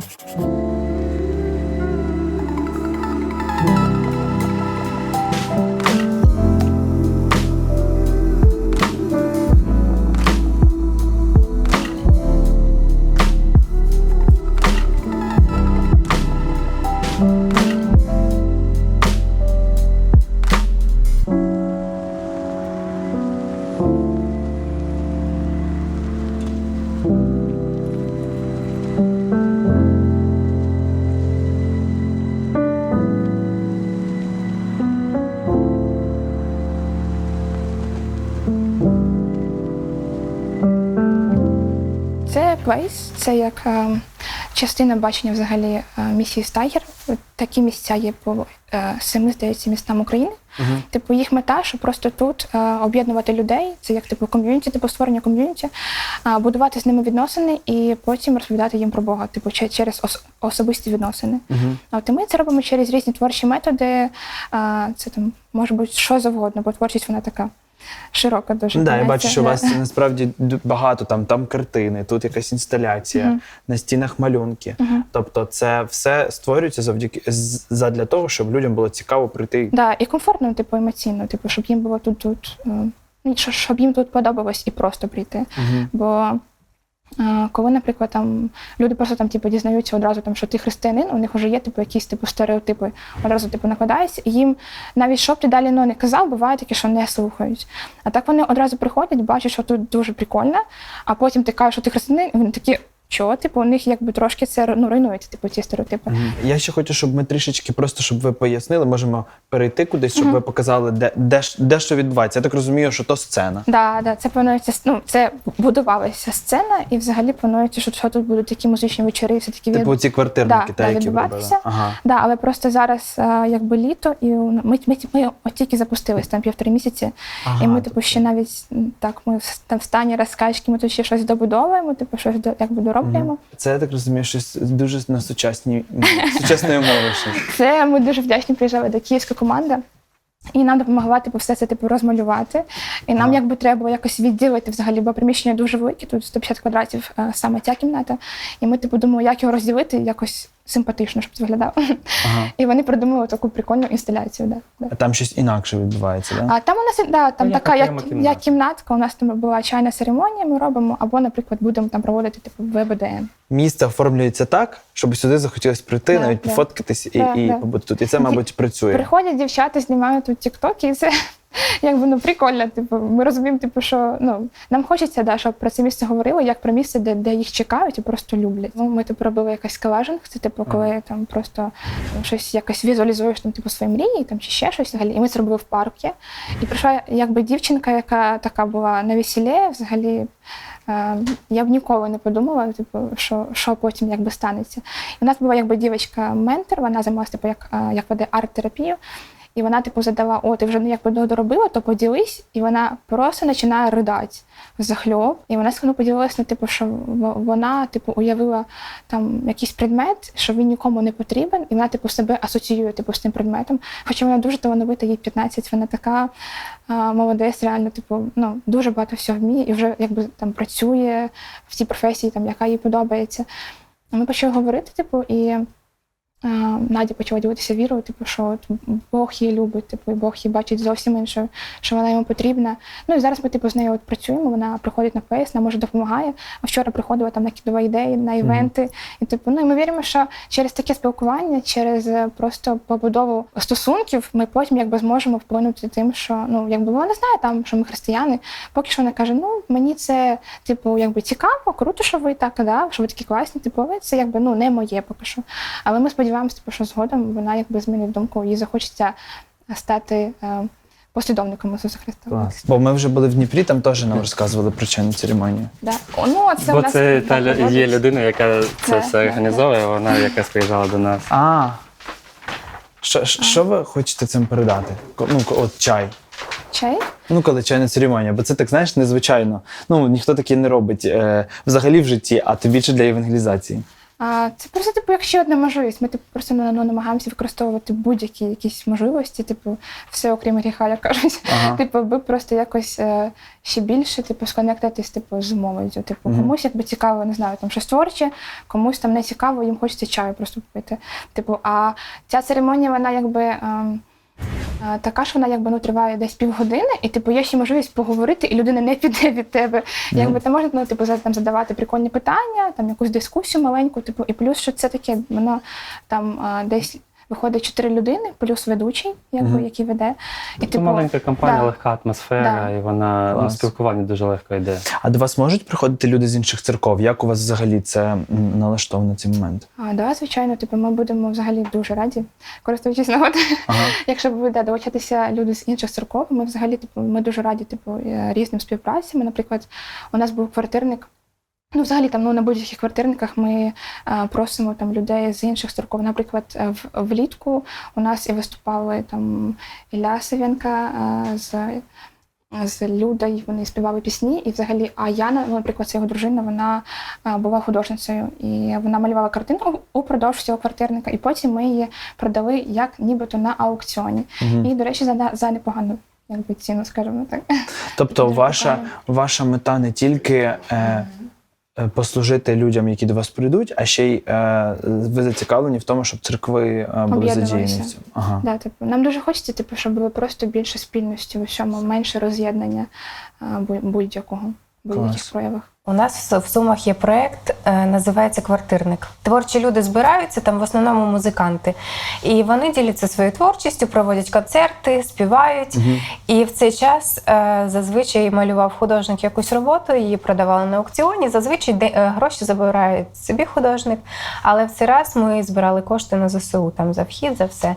І я знала про цю подію, але мене ніколи туди не звали, і я не ходила туди. А в цей раз мені подзвонили і сказали: слухай, ми там знаємо, ти малювати вмієш, приходь, будеш художником, намалюєш щось на українську тему, ми продамо твою роботу і кошти на ЗСУ зберемо. Ну, перша думка: о Боже мій, ні. Це ж люди побачать, як я малюю, і взагалі я ніколи не ділилась творчістю своєю, так, саме картинами. Я злякалась і думаю, ні, я не хочу. Але потім подумала пару днів і думаю, що я взагалі буду робити. І мені так захотілося відповідати більше так, чим ні. І взагалі за війну я змінилась в тому, що я стала більш відкритою до нового. Захотілося щось нове пробувати. Я вирішила, що я тепер буду погоджуватись, навіть якщо мені дуже страшно. Я подзвонила, думаю, окей, я прийду. А що мені треба намалювати? Бо в мене немає прям своїх ідей ніяких. І зараз війна, кажуть, давай щось на українську тему. І перша робота – це якраз була такий поштовх до виставки, до всієї серії, яку я потім створила. Це був образ українки, який я там намалювала. І цю картину продали, і людям сподобалось. І я зрозуміла дійсно, це може бути цікаво. І там подруга така каже: слухай, а давай ти зробиш цілу серію, це буде виставка. У мене і думок таких не було, це щось таке дике для мене, неймовірне. І я така, да, було б круто. Але насправді я подумала, так, точно ні, я не зможу. Але пройшов місяць, я виношувала цю ідею, трошки концепцію почала думати, нікому про це не розповідала особливо, але просто почала записувати собі ідеї, які можна образи зробити, що я взагалі можу людям сказати, щоб це було не просто красиві картинки, а щоб це була якась ідея, щось саме сказати мені було важливо. Ідея була в тому, щоб поділитися образами того, що ми маємо, того, що у України залишилось, те, що не можна забрати. То, що мене надихнуло на це, коли бачиш новини, і кожна наступна гірша за попередню, здається, що все забрали, що можна, тільки хороше, і взагалі майбутнє таке невизначене і сумне, але серед цих жахливих новин я бачила й хороші, як люди збирають купу грошей для допомоги, як волонтери ризикують життям, вивозять людей з гарячих точок, як кожен намагається робити щось на своєму місці, продовжує якось, хоча б якось допомагати. І коли я побачила це, я думаю, які українці неймовірні. Вони залишаються в таких обставинах і все одно продовжують любити, надіятись, вміють дружити. І коли важко тобі, але вони все одно допомагають ближнім. І це мене надихнуло, захотілося зробити акцент на цьому, на тому, що не можна забрати, на тому, що сильніше війни, сильніше за страх. І так з'явились образи. Клас. Що було з цією виставкою, або для кого вона була? Спочатку я думала, прийдуть просто друзі. Я думала, класно, якщо прийде там людей 20, прийдуть батьки, ми поп'ємо чаю, подивимося на роботи і підемо додому. Але так сталося, що прийшло набагато більше людей. Це була прям реально справжня виставка. В основному це були для мене багато незнайомих людей. Ми просто зробили рекламу з галереєю в Фейсбуці, в соцмережах і могли прийти загалом всі сумчани і хто захоче. Я так розумію, що ці картини потім продавалися. Що відбувалося далі? Я не думала їх продавати, вони просто висіли на стінах, але в перший же день люди питали, чи можна їх придбати. І я така, мабуть, так. І якось так сталося, що продались вони. Тобто зараз з цієї колекції нічого не залишилось? Так, ось одна робота є. Ось ця? Так. Її не захотіли купувати? Я її просто не продала, бо хотіла щось для себе залишити. Мені взагалі було жалко розставатись з цими роботами, бо в кожну вклала душу, кожна щось означала для мене особисто. І хотіла щось залишити, тому одну залишила. І вона така про любов, про те, що війна любові не здолає. Це ми з чоловіком.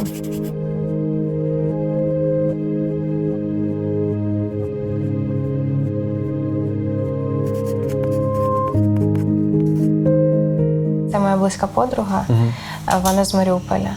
І коли все почалось, то ми тиждень я не могла з нею зв'язатися. Я думала, що вона померла вже. І потім я дивлюсь на телефон і висвічується Каріна дзвонить. Я розумію, що, по-перше, вона жива, ми просто плакали. Нічого один одному не сказали. Я просто була щаслива, що я її чую. Вона сказала, що вони живі і вони можуть виїхати. В них вдалося, слава Богу. Але через час вона присилає мені фотку, чи відео це було, що будинок такий спалений, весь чорний, каже, слухай, в мене нема дому більше. Я завжди плачу в цей момент. Кожен раз, скільки я вже розповідаю це, кожен раз сльози на очах. І я думаю, як це дому немає? І така ідея цієї картини, як вона взагалі народилась, я подумала, що дім – це не стіни, це не вікна, хай їх заберуть, але дім – це там, де тебе люблять, дім – це там, де твої улюблені речі. І так з'явилася та картина. Це Каріна. Ну, да, вона брюнетка, але я її намалювала такою. А що тут написано? Це слова з пісні «Пообіцяй мені, що завжди горітиме світло в твоєму лобі». Клас. І це, я так розумію, що її картина? Так, це я її відклала, відправлю їй. Клас. Ось вона про те, що позаду можна побачити, що будинки горять, палають, але дівчина під ковдрою з чашкою чаю, і вона про те, що дім насправді він всередині нас. Клас. Місто Суми – це 9-те місто у списку наших подорожей Україною. Якщо раптом ви пропустили попередні 8 епізодів про Харків, Полтаву, Дніпро, Запоріжжя, Чернігів, переходьте на наш канал, не забудьте підписатися і у списках відтворення знайдіть теку з усіма епізодами. Я впевнений, що вам сподобається. Ну, от Бог просто почав все влаштовувати, там з'являтись почали машини, там хтось дав просто свою маршрутне таке, спринтер Мерседес, щоб ми вивозили людей, один брат сів за цей спринтер, почав вивозити людей. Ну, тобто було просто устрій такий, там паливо, все було там. Ну, якби навіть те, що там не працювали заправні станції, Бог от просто жодного разу не було, щоб в нас там якийсь був дефіцит. Були випадки, що я так просто виїжджаю з Луцьку, в мене 10 літрів в баку. Ну, а їхати треба, я вже запланував, мені треба їхати. І я отак їду, в Рівному мене дозаправляють ще 20 літрів, потім там далі я їду ще десь заправляюся. Так просто, і всюди черги, а я якось через черги проїжджав і мене всюди заправляли. Ну, тобто Бог от реально піклувався, і сьогодні піклується дуже сильно. Це часи, коли це як екзамен, ми повинні цей іспит здавати. Да? І я розумію, що далі буде, якщо ми цей іспит здамо. Тому якщо не здамо, то і далі не буде. І ми здавали іспит, наші брати, сестри з кінцевої зупинки міста, з одного кінця міста, брали просто ту допомогу, яку я привозив сюди, вони розфасовували і носили по людям, перш за все з церкви, потім по людях взагалі міста, нові заповітики, проповідували. Коли ще не було допомоги гуманітарної, вони просто ходили з новими заповітами і всім проповідували. І люди дуже були вдячні, дуже приймали, тому що Євангелія справді було потрібно дуже сильно всім. І зараз потрібно, в принципі, зараз також люди відкриті. Потім почали вибивати потроху російські війська звідси. Потім звільнили місто Тростянець, ми поїхали туди, чи не в перший день поїхали. Це було жахливе, звісно, таке видовище, що там відбувалося. Коли чуєш, що люди розповідають, це просто, це нелюдські якісь звірства. Реально, діти налякані, люди так раділи хлібу, що навіть не можна просто, це неважливо уявити. Це здається, що десь далеко, там якомусь там блокаді Сталінграда, там десь, це можливо, але не в наші часи. Да. Я приїжджав, ми привозили хліб, і це просто дивишся на людей, люди цей хліб беруть, може там не дралися за хліб, але все одно. Росіян вибили, вони вже вийшли з території Київської області, звідти, з усюди. І почали вони бити наш кордон. Почали бити наш кордон, ми почали їздити, підтримувати людей там, евакуювати, допомагати, чим зможемо. Досі ми робимо цю роботу. Тобто це протягом вже, напевно, майже 1,5 року. Да, ми їздимо на кордон і підтримуємо кордон постійно. Це гуманітарна допомога, це молитва, це Слово Боже. Ми відкрили ще одну церкву в місті Білопілля, і це місто, яке постійно під обстрілами знаходиться. Ми коли відкривали, там ситуація була більш така, спокійна. Зараз люди дуже налякані. Те, що ми відкрили церкву і наставляли їх весь цей час, вони дуже вдячні, тому що в них є віра. І вони зараз, коли навіть там якісь обставини складні, вони там десь в підвалах іншим людям свідчать, іншим людям проповідують. Ми виїжджали, але я чітко розуміла, що у мене є люди, до яких я маю повернутися. Скільки часу ви не були вдома? 5 місяців ми виїжджали, нас не було 5 місяців. Як вирішили, що вже можна вертатися? Ми збиралися вертатися майже кожного дня. І насправді кожнісінького дня моя дитина плакала і казала: таточку, можна ми вже будемо їхати додому? А мій чоловік казав: ще рано, ще трошки почекайте, ще рано, ще трошки почекайте. За 2 місяці після того, як ми поїхали, коли ми зрозуміли, що стало трошки спокійніше в місті, ми почали збиратися додому. І насправді там вже час рухався до того, як зламається ця крига, і чоловік скаже, що можна. Коли тобі погано, душевно погано, коли ти постійно, ну ти розбитий. От здавалось би, ніби там інша країна, і фінансово кращий стан, і красивіше навкруги, і все таке інше. Але ти внутрішньо ти спустошений. Я не могла бути якось окремо від України, окремо від міст, від знайомих наших і все таке. Я моніторила всі новини. Я плакала з кожним містом, яке там переживало чергову трагедію. І знаєте як, одна справа проживати біль з тими, кого ти любиш, з тими, хто тобі близький, і інша справа проживати його самі десь. Ось. І це один момент, мені було дуже погано саме внутрішньо, і приблизно те саме. Я бачила, що моя молодша донька, вона просто вже не витримує. При тому, що чудова школа, у неї були друзі, близькі, з якими вона там почала спілкуватися, подружки там з сусідніх будинків. Але я бачила, що морально вона вже просто не витримує. І другий момент, мені було дуже тяжко без церкви. Там була церква, але вони просто є, вони підтримували, дуже сильно підтримували. Вони максимально оточили нас любов'ю, але мені самій хотілося щось робити. От мені без можливості щось робити, якось діяти, мені було складно. Ось. І я ось чекала цього повернутися, аби самі от якось вкластися в цю перемогу. І так, і першочергово, звісно, рідні, близькі люди. Розкажіть трішки про те, як відбувалася між церквами комунікація в місті. Та у нас давно вже ми товаришуємо з усіма церквами в Сумах. І комунікація, повна комунікація. Також там вже пізніше підключилися деякі церкви до евакуації.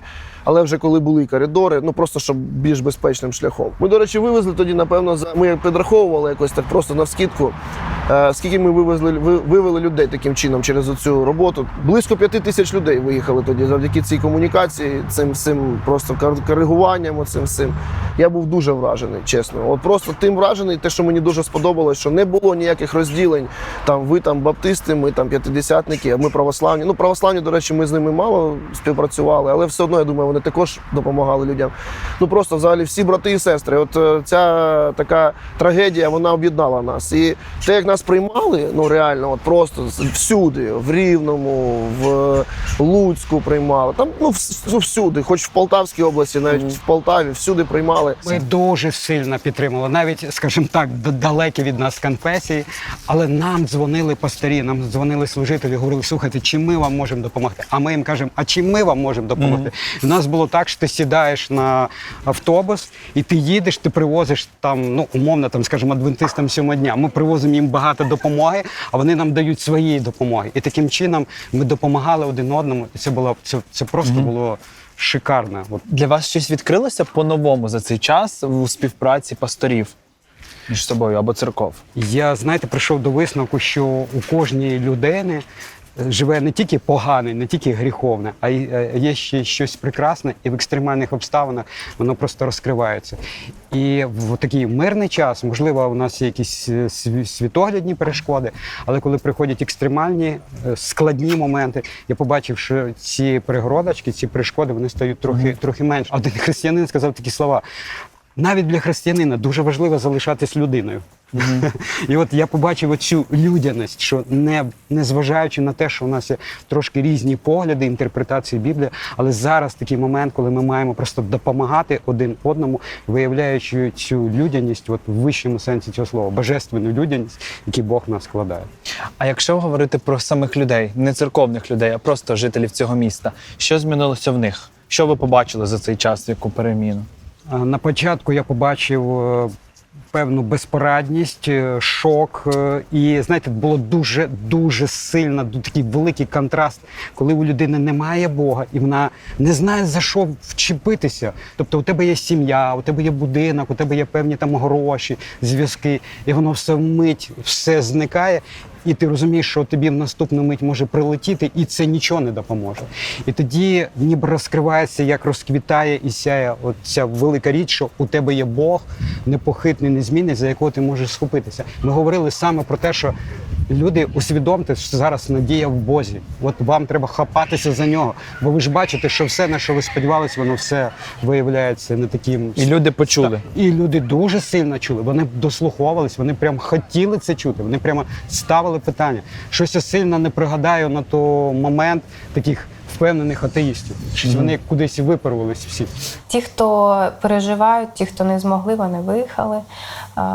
Ті, хто вирішили, що вони зможуть справитись там з тривогою, з якимись ризиками, залишились. Люди стали трошки інші.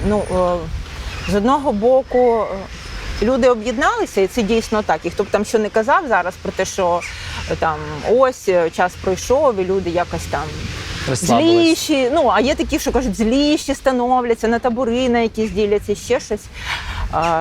Я давно не бачила такої єдності в людях, коли мова йде про допомогу, про будь-які збори. Як, я не знаю, коли прилітало в наше місце. Просто величезна сила селена людей йде розгрібати ті завали, допомагають грошима. У нас людям, які втратили квартири, коли прилетіла ракета, просто там, здається, за 2 дні назбирали на нову...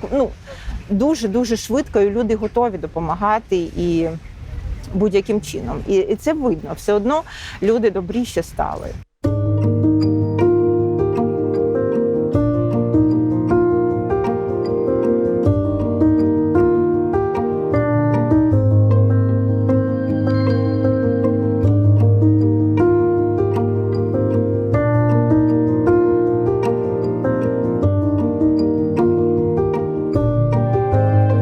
Багато людей виїхало там з вашої церкви, бо взагалі людей з міста?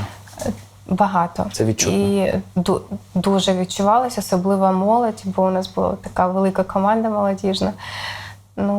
Так, поїхало багато. Мабуть, 60%. І як ви справлялися на той момент? Спочатку така розгубленість, бо не знаю, що робити, і людей немає. Менше. Люди були все одно, слава Богу, але менше. І, звичайно, треба було обдумати нову стратегію, що ми можемо робити, які взагалі потреби, бо потреби помінялися. До війни, я б сказала, у нас було багато молоді, і ми служили в основному молоді. І думали за проекти для молоді, це зовсім інший вік.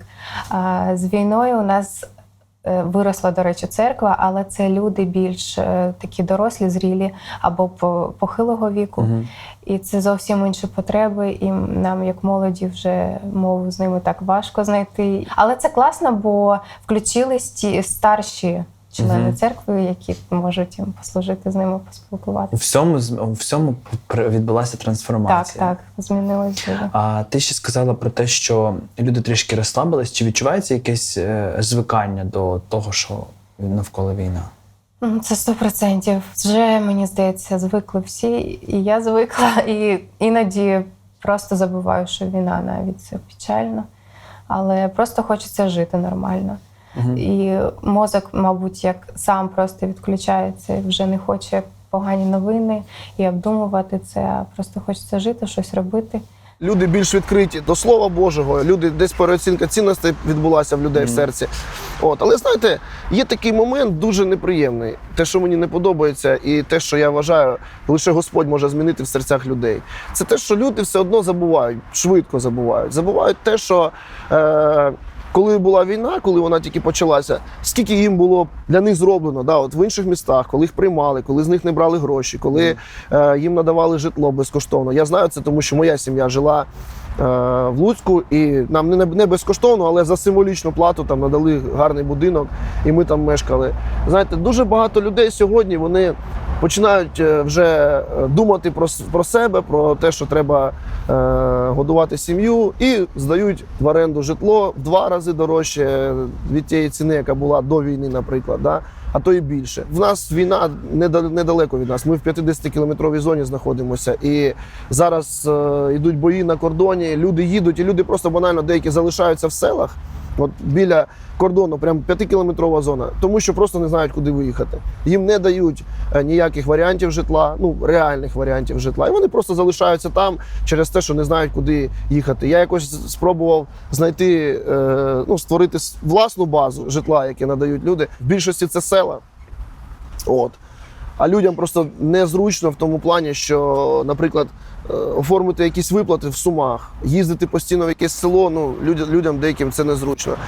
Тому, звісно, хотілося б, щоб місто воно пам'ятало те, що було буквально рік тому, як ми були самі десь в приймах, як ми були самі, жили на колесах, і нас приймали, і нас любили, і нам все давали. Хоча є, звісно, люди, які дуже так активно себе проявляють в позитивній стороні. Але в більшості так, на жаль. Ну, я шукаю житло людям, просто банальний приклад. Дзвоню, це переселенці, скільки дітей? 3. Хоча в об'яві написано, для сім'ї з дітьми, 3 дітей. Не приймемо. Або хай платять там на 2-3 тисячі більше. Деякі люди не змінились. Ті, які просто просиділи вдома цей місяць-півтора, і у яких, можливо, знайомі, там це ніхто не постраждав, нічого такого.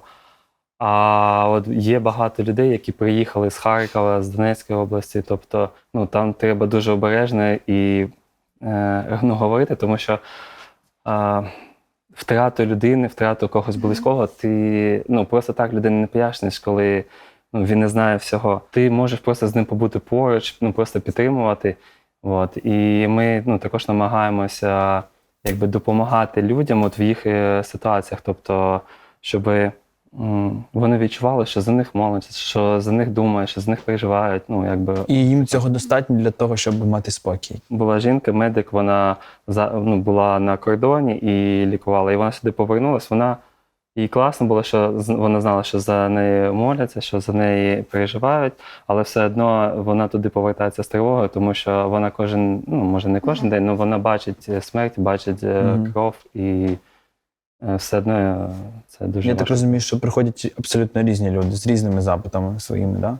Ну так, загалом. Але все одно це більшість, я думаю, самотніх людей, які шукають прийняття і любові якоїсь, Бо ми розуміємо, що чим ми можемо взяти, бо зараз в Сумах дуже розвинулося багато різних заходів і різних організацій з'явилось під час вторгнення. Ми були дуже здивовані.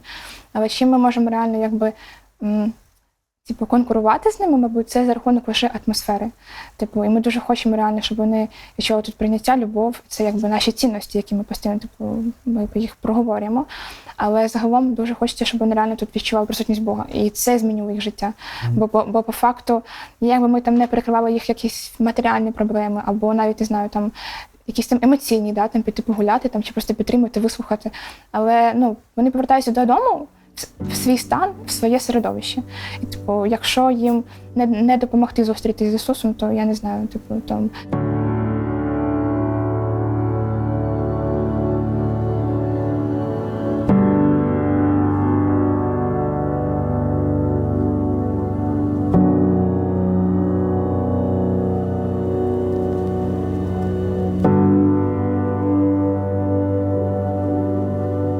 У кожному місті ми приїжджаємо на ось такі місця, де були влучання. І для мене, як для людини, як гостя цього міста, вони між собою всі схожі. Вони просто як знак ворога, знак агресора. Але я впевнений, що для кожного міста це просто болюча рана.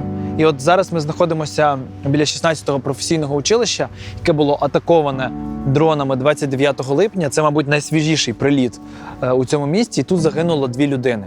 24 людини було травмовано. І ось, як ми бачимо, наслідки цієї ситуації, їх не тільки тут видно, хоча тут повністю 4 поверхи зруйновано. Там ще позаду є ціле приміщення, яке також зруйноване. Є ще гаражі, є ще сховище, яке також було атаковане. І зараз ми бачимо, що це просто обгороджено, там не можна ходити. Я навіть не знаю, яка доля цього навчального закладу.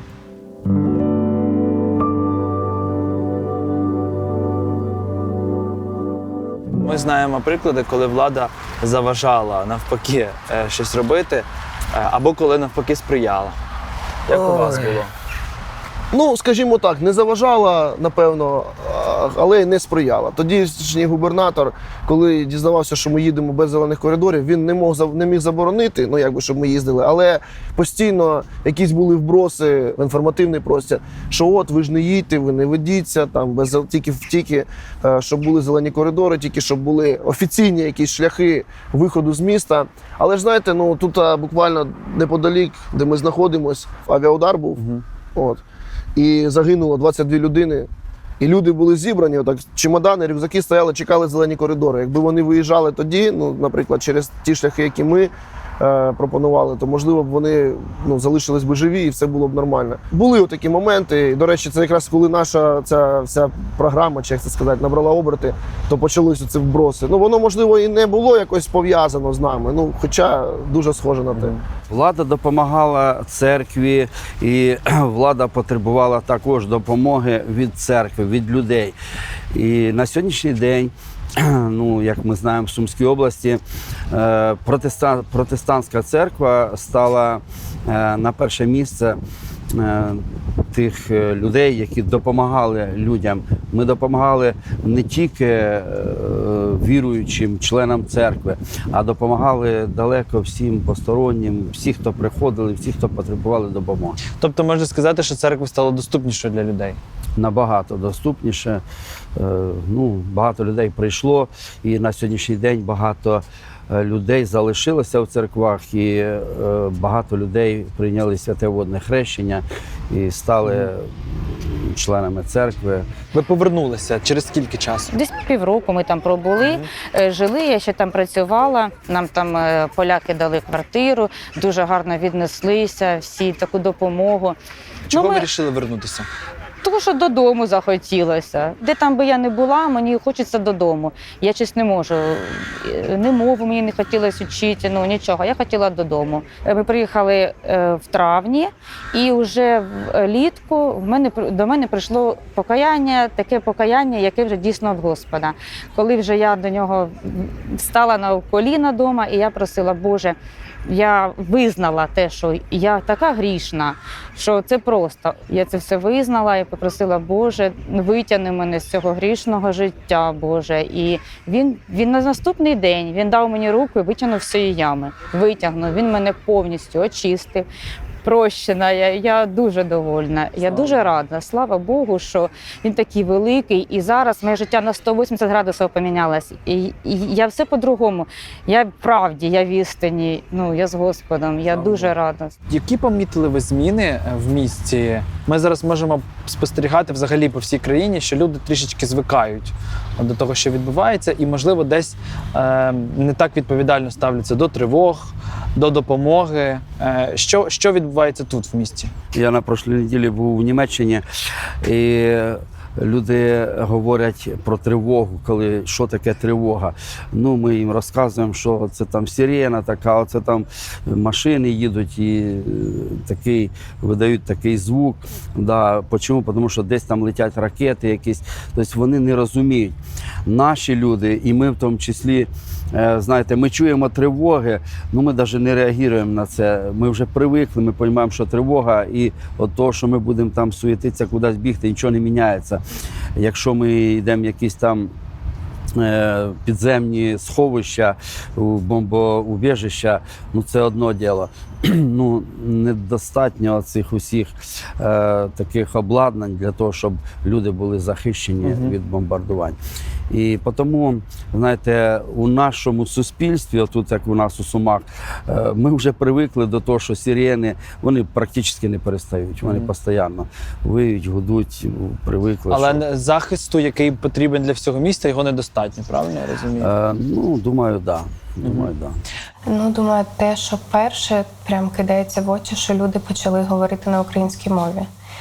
І так це вплинуло на місто, бо взагалі ми на кордоні з Росією, і це було російськомовне місто по більшій своїй частині.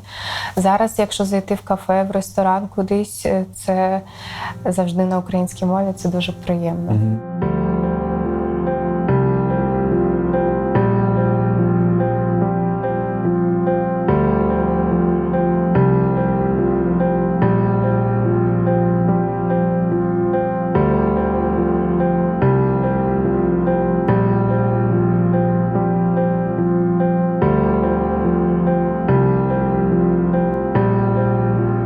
Як трансформувалась ваша зайнятість, ваше служіння? Тому що потреби, які, наприклад, там в гуманітарній допомозі, вони ставали все менше і менше. Там, коли були блекаути, коли не було в людей тепла, все трішки і по-інакшому було. Як вам вдавалося підлаштовуватися під це все? І чим ви займаєтеся зараз?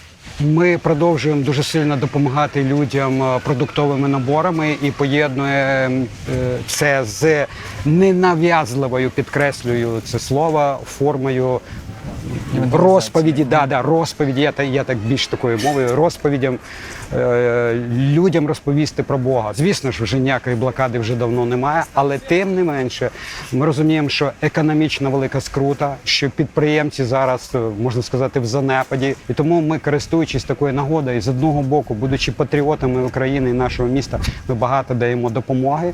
І водночас ми людям нагадуємо, що все ж таки треба триматися за Бога, який є вічною незмінною цінністю, який ще дає нам психологічне здоров'я. Бо сьогодні, коли ми говоримо про нашу націю, про всякі там перекоси, перегиби, ми говоримо про те, що нація травмована. Українці всі травмовані, всі. І Бог, який ці рани на душі вже може загоювати. Тому, звісно, ми займаємося цим трохи більше, ніж продуктами. Ми спілкуємося з людьми і вселяємо в них ось цю велику надію. Коли ти чергував на блокпостах ось ці півроку, чи вдалося тобі в цей момент комусь, ну не просто когось захистити, а комусь розказати про Бога, заєвангелізувати?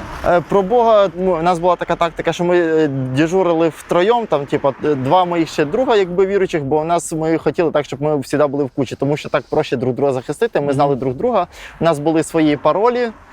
Якщо десь щось стається, якийсь бій, і ми в різних точках, у нас були свої паролі, по яким ми могли зв'язатись і розуміли, там, де ми можемо друг друга знайти. Там свої кодові слова були, які ми кажемо, і ми розуміємо, що це свій. Якби. За ці слова ніхто не знав. Якби.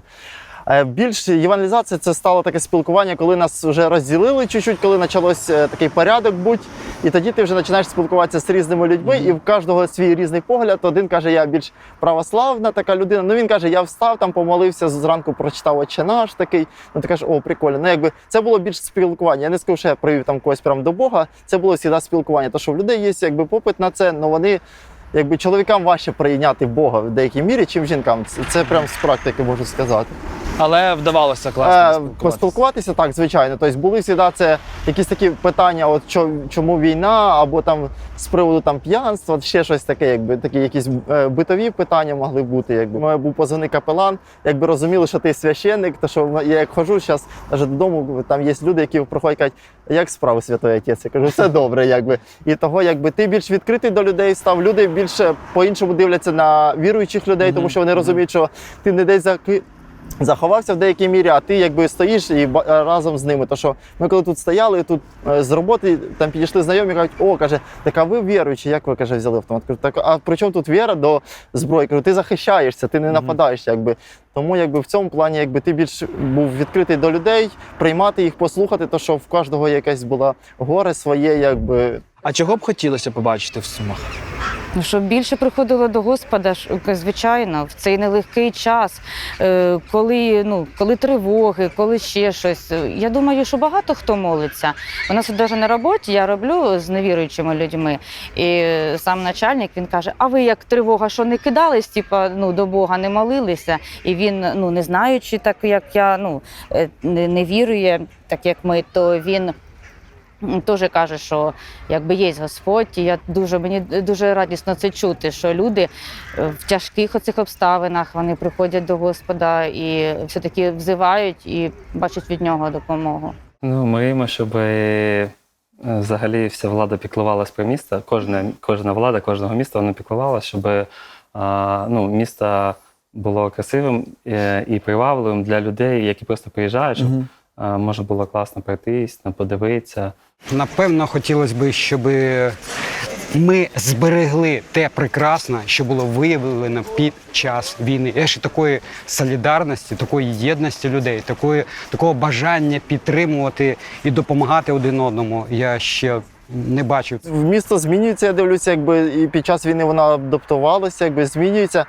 Напевно, більш люди стали, скажімо так, що розуміти, що таке церква іменно протестантська. Тому що це було більш таке, що це якісь сектанти, ще що-то.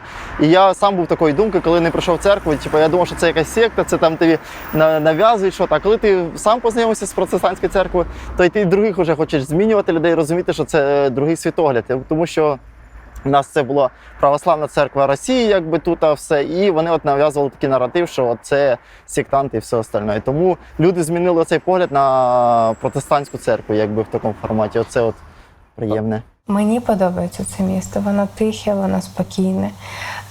Тут я відпочиваю так. Я часто там, якщо ми їдемо на навчання в Київ або в Харків я їздила, це така метушня постійна, купа людей, якийсь двіж. Але тут приїжджаєш і все стоїть. Ну, і мені це подобається дуже. Але от з війною тут стало цей спокій, який був така штиль, він кудись пішов, це відчуття спокою тотального. Бо реально 40 кілометрів від Росії – це дуже близько. І реально так трошки страшно планувати, купувати, може, будинок. І такі думки, що на все життя, якщо тут жити, якось будувати плани на майбутнє, то хотілося б, звичайно, щоб вибудували, наприклад, стіну якусь між нами, щоб бути впевненим, що вже цього не станеться, бо дуже ми близько знаходимося, якось більш відчувати безпеку в цьому місті. Тобто зараз це не відчувається? Зараз ні. От ми все одно тут залишаємося, ми будуємо тут плани на майбутнє, але я все одно думаю про те, що може статись так, що ми завтра поїдемо. І чемодан зібраний, документи зібрані, і все лежить у нас на вході. І немає цього от спокою, що все буде добре. Для чого вам потрібно було повернутися, як ви думаєте? Для чого? Хочеться, я не знаю, рядками із пісні «Це моє місто». Ага. Навіть зараз я розумію, коли мене питають, є можливості, є якісь там інші країни зараз. Все одно багато хто продовжує їхати, там, кращого життя шукати, ще щось. Я для себе розумію, що якщо не буде якоїсь там тотальної небезпеки, якщо там війська не зайдуть, не стануть тут в місті табором, я нікуди не поїду. Я більше нікуди не поїду. Дуже хочеться, по-перше, побачивши, як живуть інші люди, ще щось, дуже хочеться залишатися тут і змінювати щось на краще саме тут.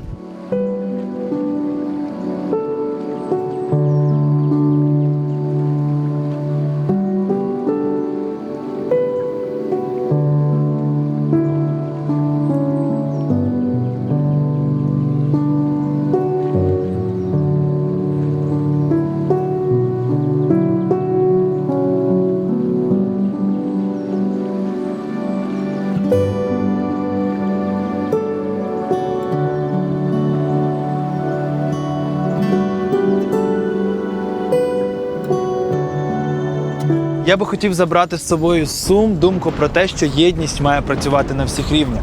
Ми побачили чудовий приклад співпраці церков, якого, на жаль, немає у всіх містах, і про те, яку ланку мають займати християни.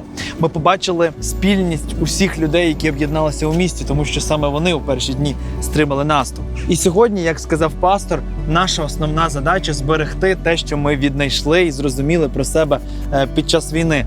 Ця задача може здаватися легкою, але насправді над нею потрібно працювати. Тому що, як ми бачимо, у цьому місті поряд із тим, що небезпека постійно присутня, поряд із тим, що обстріли можуть бути без тривоги, тому що ми знаходимося тут близько від кордону, люди все одно інколи звикають і забувають про те, що війна не десь там далеко, що війна тут поруч.